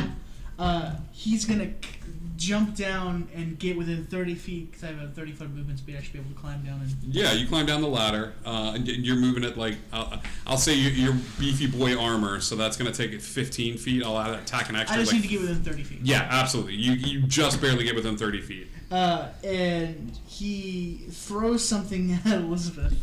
And yeah, it throws something at Elizabeth, but it's a little penny, a little copper penny. But it stays on you, so it stays on your person, stays there. This is the somatic component for the sanctuary spell. It's a lucky penny. Okay, absolutely. I will say that because it's a magical component, you're like, Okay. this isn't gonna. Okay. But it's a lucky penny because anytime that you get attacked by something, they have to make a wisdom save or they have to pick something else. Yeah. Okay. All right. So you get to feel this little sanctuary magic of Paul Brosif, as the lucky penny hits your side, and it twirls through the air, and then all of a sudden, right before it sticks to you, it flips around so it's head side up and sticks to your leg. Yeah. Cool.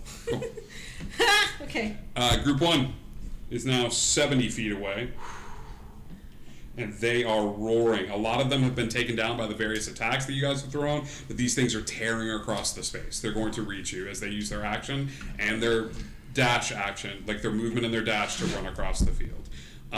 It's 70 feet from us. Are they within 30 feet of my cordon bullets? Not yet. I'm gonna. I will say that that's not gonna happen until they're right before they reach you. Almost as if you set the bullets up right next to you, like it's just. All right. Okay, Sure. right there. Victor, your turn. All right. Just going to take 2 shots at 2 of them Do from it. this first group. I've always wanted to say this. Shoot him! Shoot! All right. The first one is a 16. 16 hits. And the second one is a 11. The 11 misses, unfortunately. Actually, before I do that, I'm going to actually bonus action hex on one of them. And, Yes. So that'll drop an extra. So that's 11, 15, 19, 23 points of damage. First grouping is looking real rough. You're just pouring shots into them with the Eldritch Blast and things of that sort. Like he pulled the trigger on this gun. Like you're doing damage, but there's still like these other formations that are still sort of swarming forward. You're stopping the wave. You're slowing the wave. You're not stopping the wave, but you're picking them off as fast as you can. Victor, your battlefield tactics kick in. They are going to reach you, and they're gonna swarm. It's gonna be like take as many out as ants before they get there. All right, Yes, sure. Cool. That's Victor's turn. Group 2 gets to the 70-foot mark. Lock. 70 feet away. Yeah, pal. 70 feet. He's gonna fire off another one of the bad romance. Okay. It's just gonna be another one of those things where it's like, say something, or is that What's just, the range for bad romance? 80 feet. No, you're within the 70 foot. All right. D4s. Yep, got it. That is gonna be Throwing a a. D4. That's a 22. 22 hits. Awesome. So 8, 16 points of damage. 16 points of damage. Yeah.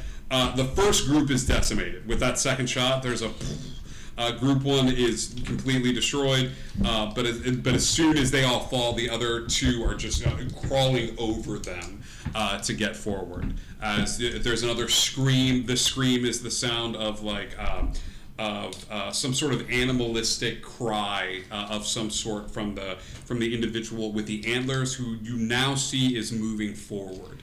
They're not moving at the same speed as the other ones, but they are crossing the threshold of where the shield was, walking into the space. If they're crawling over, does that make that rough terrain for them?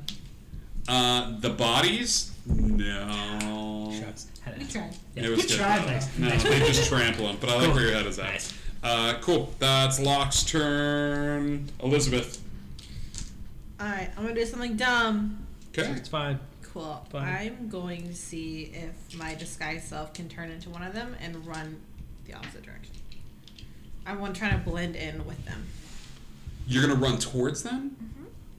You're gonna disguise self. No, hold on. Pause. I'm gonna do that when they're like near me. 70 feet away still. You're That's it. gathering up the disguise self, and you're like, as soon as the wave crests, I'm gonna. I want to disguise self so that I look like one of them and can just join the group. Horde. Yes. Okay. But I'm going the opposite direction. I'm going toward the antler guy. Going against the wave. You're gonna be the fish that swims through the other fish to get Yes, to but him. I'm incorporeal, so I'm hoping that helps. Okay. But that's next turn when they get here. So for You're this holding turn, your action. Yeah. well, for this turn, I'm gonna do something, and then do that next turn. Okay. For this turn, I'm gonna bonus action cast Hex Okay. at the second wave, because first wave's done. Yep. So second wave, so I deal extra 1d6 necrotic damage to them, and I'm going to give them disadvantage on dexterity saving throws. Okay. Or dexterity ability checks, saving throws, something like that. Yeah. So dexterity. Is it ability checks or saving throws? A bit to advantage on ability checks, my chosen ability. So Okay. Dexterity. So. Okay. So any ability checks that they make to utilize dexterity, they will make a disadvantage. Yes. Okay. So then I'm gonna cast Eldritch Blast because that is a cantrip. Another green burst of energy. Yep. So that is a 16, 17, 18, 19, 20, 21 to hit. And that is 7, 8, 9, 10, 11, 12, 13, 14 points of damage. You are just out of range of this, but you will see in a scream of rage and frustration, the other individual had a held action that was counterspell as they try to counterspell your Eldritch Blast. But you are just out of range, but they still burn it in anger anyway. Like you see them try to reach forward and scream out as your Eldritch Blast flies forward. What was it to hit? It was a 22. Yeah. Okay, That's 14 points of damage, 4 of that being necrotic damage. got it. All right, Group 3 gets to the 70-foot mark. They are close.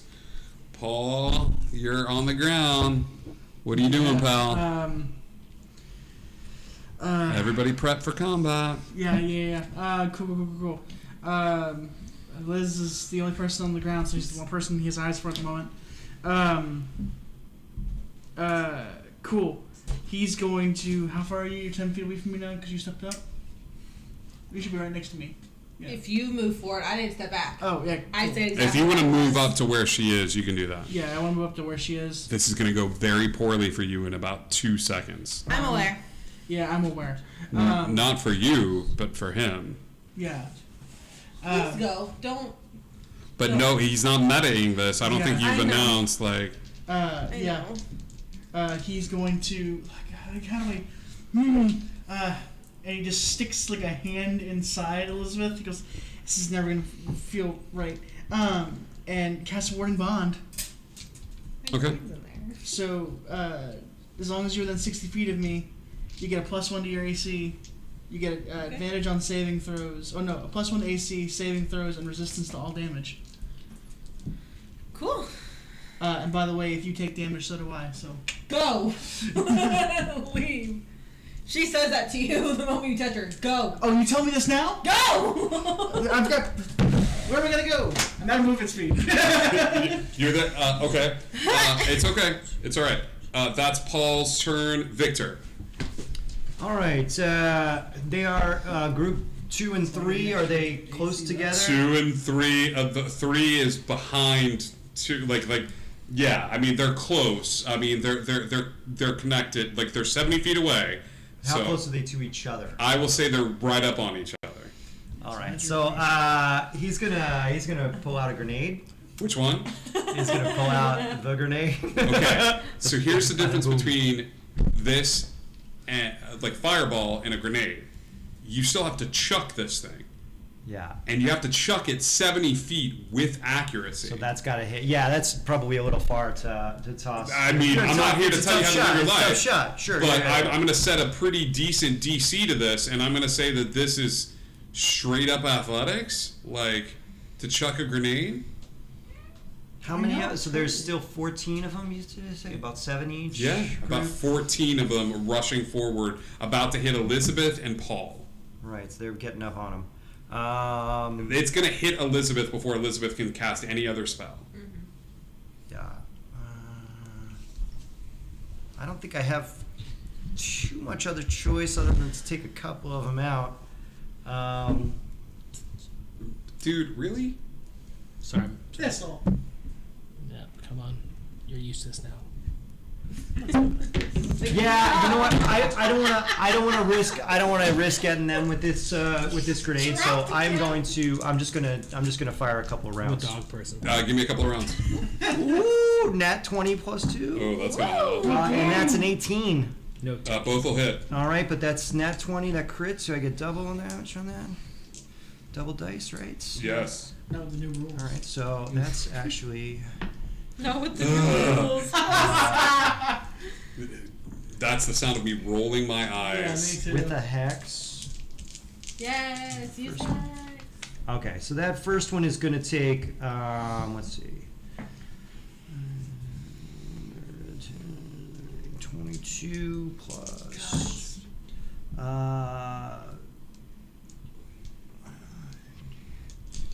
So 38 points of damage to the first one. Holy smokes. Right. Group 2's looking rough. And the second one will take just 15 Okay. on the second They're shot. not down yet, but they're close. All right, so All right. Victor takes his shots. All right. that's that, and then yeah, that's it. I'm just gonna hang up here and keep shooting. Good shot for you. Man. Call out. Group two. You may want to get behind us. There's a down here with me. As the boom hits, all of them sort of rush forward and swarm you. They don't take any attack actions, but you see Paul and Elizabeth are overcome by this wave of the first wave of creatures, where it's ants crawling all over something as they're just like they're crawling on top of Elizabeth. Elizabeth, they're in you. They're moving through you. They're like trying to wrap around you and things of that sort. Paul, you're almost hearing the sound of gnashing teeth invading your brain and your thoughts at the moment, as it's just this terrifying sense of ew, gross, ew, David, overwhelm you. As they get close, the bullets. The bullets will kick off. Yes, yeah. the bullets. I can get out. All right. Well, that was bad. So I got 6, 8, 2 twos and a 1. So it's 11 total. 11 points of damage. But they're 4 separate bullets. So. 4 separate bullets just zoom, zoom, zoom, zoom, pop into a few of them, sort of evening a little bit of the feel until the next group eventually swarms all over you. Ooh, jeepers. Okay. Lock. Okay. Okay. First attack. I'm gonna go. Yeah, cheers. First attack We got like with... no AoEs. Is this going to be a disadvantage if they're crawling over them? If this shot goes towards the swarm that's on them? So here's how this is going to happen. You can attack that swarm that's attacking them. If you whiff it, like bad, if I'm talking like a 1 or a 2, you will hit one of them. If I get a 1 or a 2 on the attack roll. If you get a 1 or a 2 on the attack roll, baby. You've got bless. You have a chance of like no, he can still roll a 1. Yeah, I was gonna say my track record's pretty good. Just trying to give you some sort of positivity. Okay, so then, but distance-wise, we are within from Shooting each of them. Are you using Bad Romance again? Well, I got Bad Romance, and I got 80 feet, and then I have Psychic Blades, and I can use a bonus action at this. That's right. You have 6 bullets in Bad Romance. Yes, I've already used. This will be your third of the 6 that you have total. Got you. Okay, then I'm just... Until you get more bullets made for this arcade. For your Psychic Blades, though, right? Yeah, so I can use my Psychic Blades, yeah? Absolutely. Great. So then what I'm going to do is... Cool. Yes, I will do that. I'm going to use my Psychic Blades. I'll just holster Bad Romance. I'm just going to go just like 1, 2 with Psychic Blades. So for the first attack, that is going to be... that's a 9. 14 for the first attack. 14 misses. Okay, the second one is going to be a 17. 17 hits. Nice. Okay, then that's going to be with my bonus action, so that's going to be 5 points of damage. Okay, 5 points of damage. 5 more points to Take me. 5 points. Yep. All right, let's Bonus lock action. Elizabeth. Hey, I'm gonna do this disguise self thing, see if it works. Okay. You change your form and visage to be that of this creature. I'm gonna get on all fours to mimic. Does disguise self change your clothing? Or It is does. it just okay? You Including immediately clothing, armor, weapon, other belongings on your person look different until the spell ends or until your action is to miss it. okay. Here's how I'm gonna handle this. Even though you're running against the grain here, you're gonna roll a D100 for me anytime anybody attacks the swarm until you're out of it to see if they hit you. That's fair. Okay, so all of a sudden you just watch as Elizabeth disappears. Elizabeth is swallowed by the swarm, she's gone. Do I have to? No, it doesn't require concentration. Warding bond is still as long as she's within 60 feet of me. So. Yeah, so Elizabeth is gone. Yeah. Okay, that is when Group 3 hits. Fantastic. And immediately swarms you. They have used their action and their bonus action, but now they are Paul is. I'm in no man's land now. Paul I is came to come help somebody and I swallowed. was abandoned. Paul is swallowed by the group. I Locke know. is still on the ground, like Interesting use. 30 feet away. You're up. You're the only one up on the little platform. I've got an ability. Okay. That's Group 3. Paul, what's your ability? I've got an ability. I've I got need a my, movement to go toward him. Using your movement to walk forward. I've got my channel divinity. As an action, you can move up to your speed without provoking opportunity attacks. Okay. That's a pretty good channel divinity to have in this situation. Yeah, ball of peace. As You're an like, excuse action, me. I'm so you sorry. can move up I'm your just gonna. movement speed. I'm gonna scoot. right here. I'm gonna scoot. Without provoking opportunity attacks, and when you move within 5 feet of another creature during that action, I can heal them. They're not getting the heal Bro, part, but I can get out.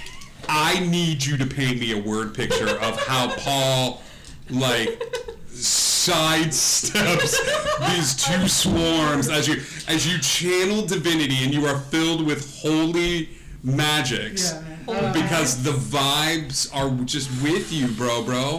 What? How does this work? It's he just kind of sits back for a second, and this is all going on in his head, and I think he just has like a small breakdown. Oh god! But because of the call assignment and everything else along those lines, he's like, I need to get back to the desk. I need to get back to the desk. I need to get back to the desk. I can get back to the desk. And I think it just, 1 minute he's there, and the other minute he's just by them. He's like, holy crap, I did it. You guys hear mellow guitar riffs like doom doom doom doom doom doom. Yeah. And you hear sweet amour as Paul just seems to like walk through the horde, like as all of them are just kind of moving in slow motion, and Paul is moving just a little bit faster than them. As like teeth come forward, and Paul's just like. Not today. And just sort of moves through them. Are you now? Here's the better question: Are you moving back towards Locke? Are you moving forward towards where the antlers is? You're either going to be in the next step on this train ride, or like you're moving towards the horned creature. The thing is, like, I don't know what she's doing, so I'm gonna have to go back. No. Just play off of what Paul would do. I'm gonna have to go back to Victor and Victor and Locke. This horde is swarming over something. Looks like they're eating it, and then you see Paul, like it's a normal Sunday, walk out of the horde. And I think once you get clear of them, it's a Jock, start the plane, Jock. Like, as Victor, you're like, well, he's dead. We lost another one. But Paul, in his Hawaiian shirt and cargo shorts, is walking towards Locke and just being like, shit. Walk Like, with purpose. walk with purpose. Okay, great. Where's Liz? I don't know. Victor. All right, so you've run over to the. You're by the ladder. With me. Yeah, I'm You're right by the here. ladder too. You Yeah. guys are. I'm up with you guys, You're, yeah. you're already up. Yeah. I'm going around the ground. So for my first attack, I'm gonna toss a smoke grenade in front of Locke, between Locke and Where Locke and Paul are sort of shoulder to shoulder, like looking at this horde. right. So you take this grenade. between the creatures and them, I'm gonna toss it and say, "Get up here now, dummies!" And then I'm gonna. How far is the antler guy?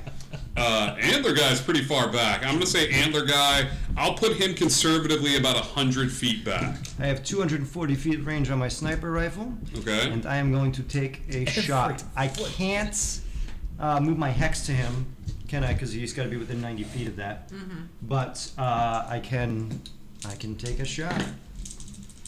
Take the shot.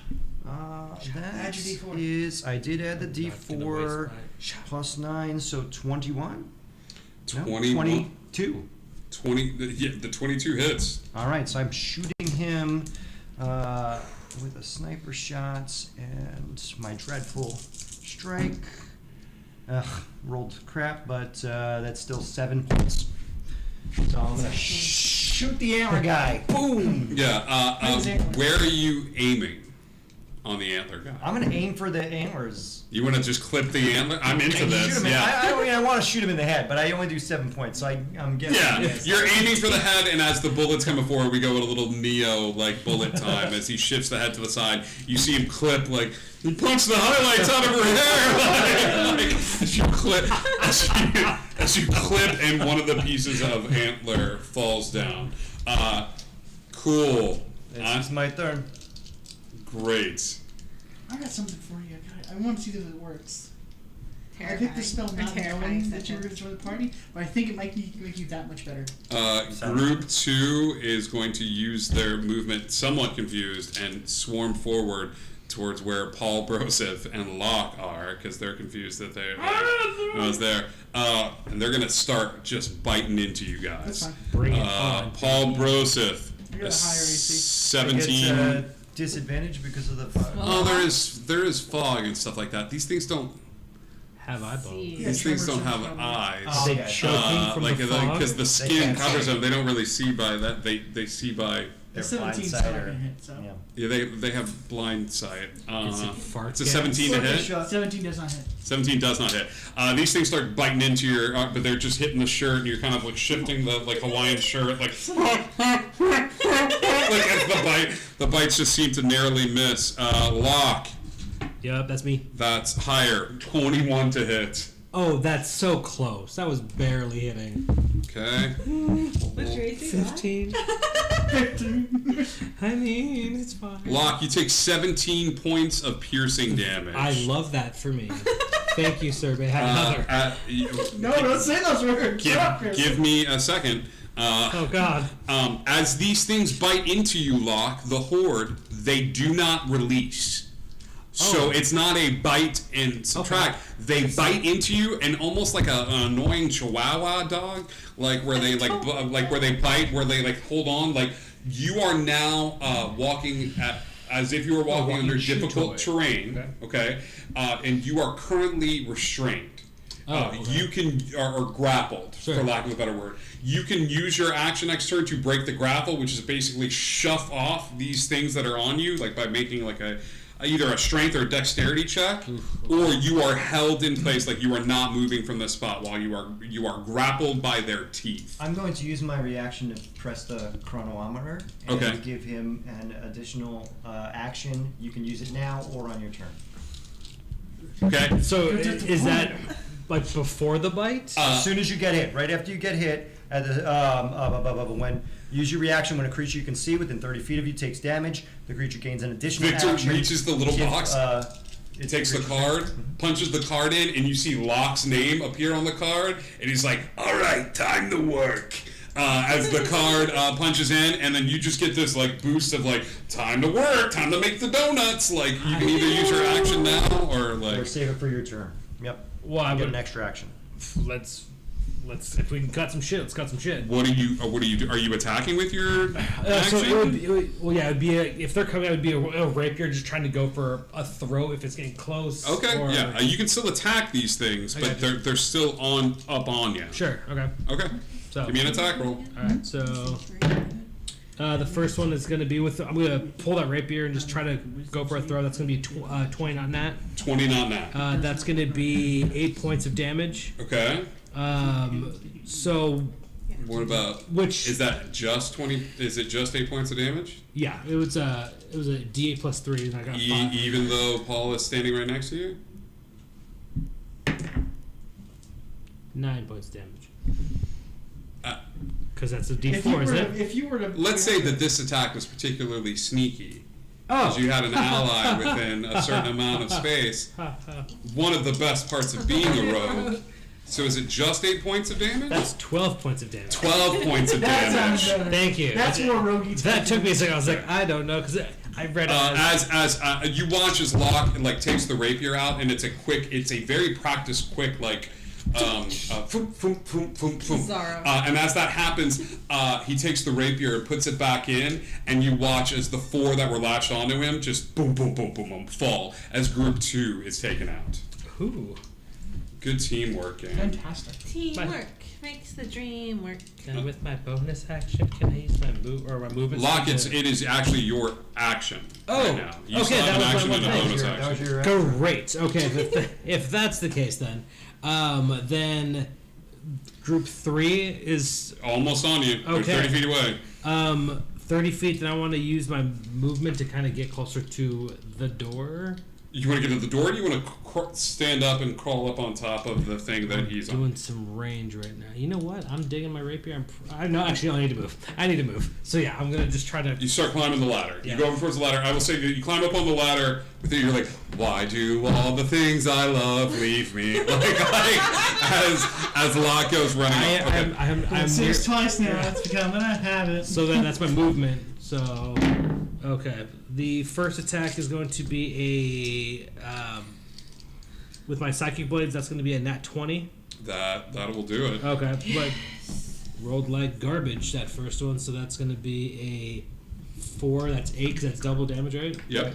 Great. Okay, and then my second attack is a nat 1. So I guess at least I'll be winners. Group 3 takes their first damage. Okay.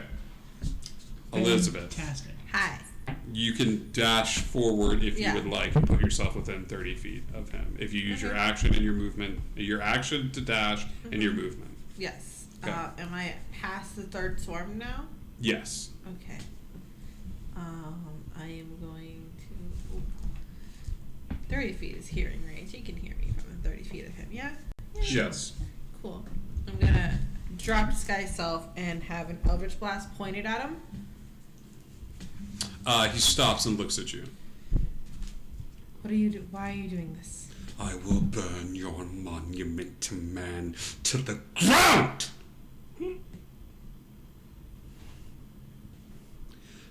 the earth weeps, and you lavish in her dead and rotting corpse.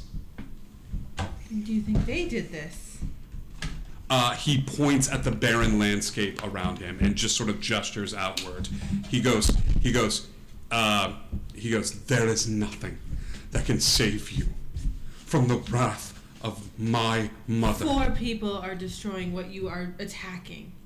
There are hundreds more inside. If you want to bring life back to this earth, then talk. Don't just attack. Persuasion check. Just talk, says the person who abandoned their teammate in combat. Just talk. It's fine. 235. I told you to go. I said to you to go. Whatever. You didn't. You said it after the fact. Persuasion, you said? Persuasion. 21. Okay. It's real good. Hell yeah. He is fueled by anger here. You're like, you want to talk? Let's talk. And he's striding I worship forward. someone who helps the earth. This hurts me as much as probably not as much as it hurts you. So you are from here. This also hurts me to see. I would love to fix this. The fact that you use her powers to support them means They didn't do this. yes, they did. And he prepares a spell in his hands. She's not attacking, but she is holding that Eldritch Blast. Got it. Give me an Arcana check.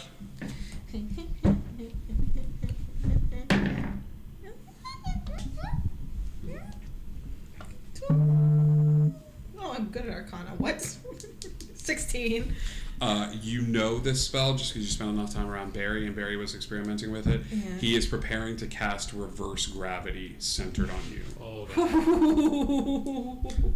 And you look up at the barren landscape, devoid of any way to, like, as he's just walking forward. He's angered, he's fueled, he's like, it's not destructive, it's not going to kill you outright, but it will eventually. She drops her spell. Does this. Okay. Okay. That's Elizabeth's turn. Group 3. Hey, Paul. Hey, man. You got this. Paul gets swarmed. You still down on the ground?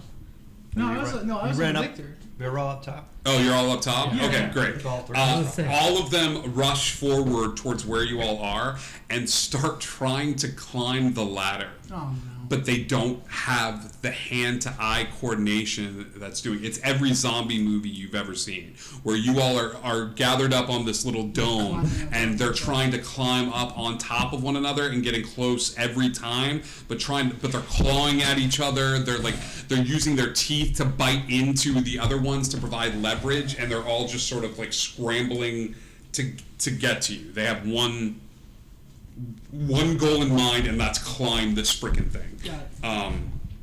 I'm gonna give them a probability roll to see if one of them can reach Sure. it and see if they can get up top. What do we think? What should the odds for this be?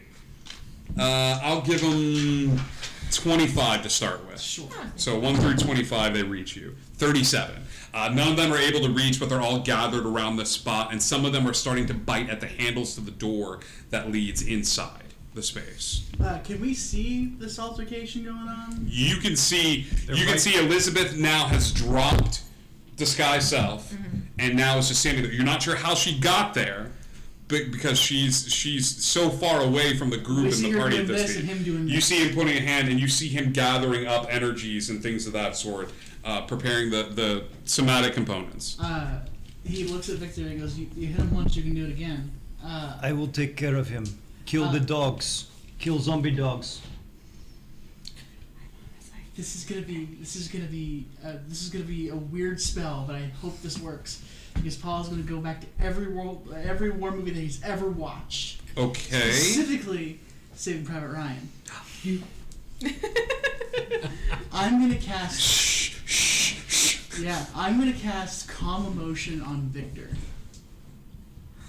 So he has the utmost thought clarity for this next shot. Interesting. Victor, If he you wants to. now this is where it gets. I love this for me personally. Victor, do you fight Paul's chill vibes, not knowing why he's doing it. I am amped up, and I do not want to be unamped. I am in kill What is the mode, save on calm so emotion? I'm rolling for It's save. 14. It's a 14 What save? whiz. It's This is Charisma. beautiful. Charisma 14 save. charisma save. I fail. I am Okay. rolling 6. There is this moment of like your muscles are tightened, like you're in the heat of war, and then Paul, how does it manifest? It's just I think it just whatever you interpret it of just like a moment. So everything just I think of it for Victor. It's like the scenes in Sherlock Holmes. You have an extra second that you can just calculate everything, just one extra step. You are tense. Your heart is beating. Paul gets close to you, and you're not sure what he's going to do. But Paul says, "You made the shot once. You can make it again." And he extends a hand outward. All right. And as that happens, this wave passes over you, and certain muscles that Victor has held tight for as long as you can remember start to unclench, and you hear her say, "Not even time, distance, or death will ever separate me from you, my love."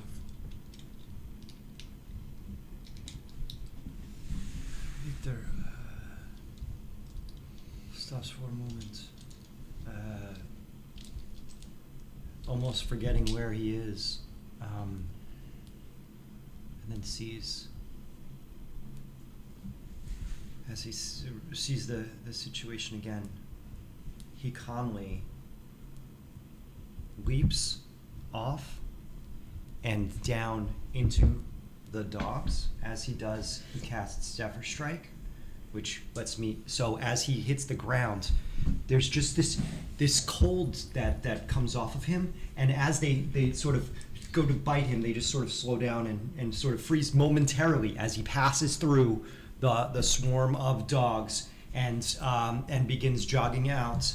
He pulls his sniper rifle. He moves an additional 30 feet, so that's he moves 65 feet toward, and he is going to take a couple of shots. You all see Victor do this in this seamless movement. Victor is seeing a snow-filled landscape in front of him. A woman floating in the air as black tendrils come off of her, grabbing up random people and looking over at you, and then all of a sudden your feet are running as you are racing towards her, floating in the air, the black tendrils looking off. As you see her reaching out to you, you are reaching out to her as the gun is coming off of your shoulder, and this image is interspersed on this, almost as if two negatives have been placed together as you're pulling the gun out and aiming it towards the antlered creature in front of you. You take your shot. All right, I get one advantage because of Zephyr Strike on. That is an 18, 20, 1 plus 9, so 30 on that first one. Okay, 30 hits. And then the second one is straight up, but still, and that's a 8, so that will miss. But the first one does hit with 2d10 plus 4 plus 8, right? A d8. All right, so we've got 7, 13, 15, 19, 23 damage. So he takes a shot and it's 23 damage onto 23 damage. Our guy. Reverse gravity comes forward, and as it does, you see him aiming it in your direction as the bullet passes through Elizabeth, like over her shoulder, causing a little bit of the hair to flow with as the bullet goes past Elizabeth, and he looks at it confused as it strikes forward into the left shoulder, right above that ridge right there. The reverse gravity spell goes off, and instead of hitting Elizabeth, the reverse gravity spell is instead aimed at the campus and slams into the campus, one of the buildings off to the side. This column of energy begins to radiate and shake the campus itself as the dome starts to slowly lift off of the ground. That is where we are going to end tonight's adventure. Yo. Thank you all so much for tuning in to tonight's game. We will pick up combat right where we left off next week, utilizing the same initiative order. The base is on lockdown. The reverse gravity spell is affecting one of the domes that is here. The next person in initiative order is Locke. Thank you all so much. Thank you for kicking up a little bit of chaos with us. And we will see you next time on Indigo Chameleon. Hard hands out, gang.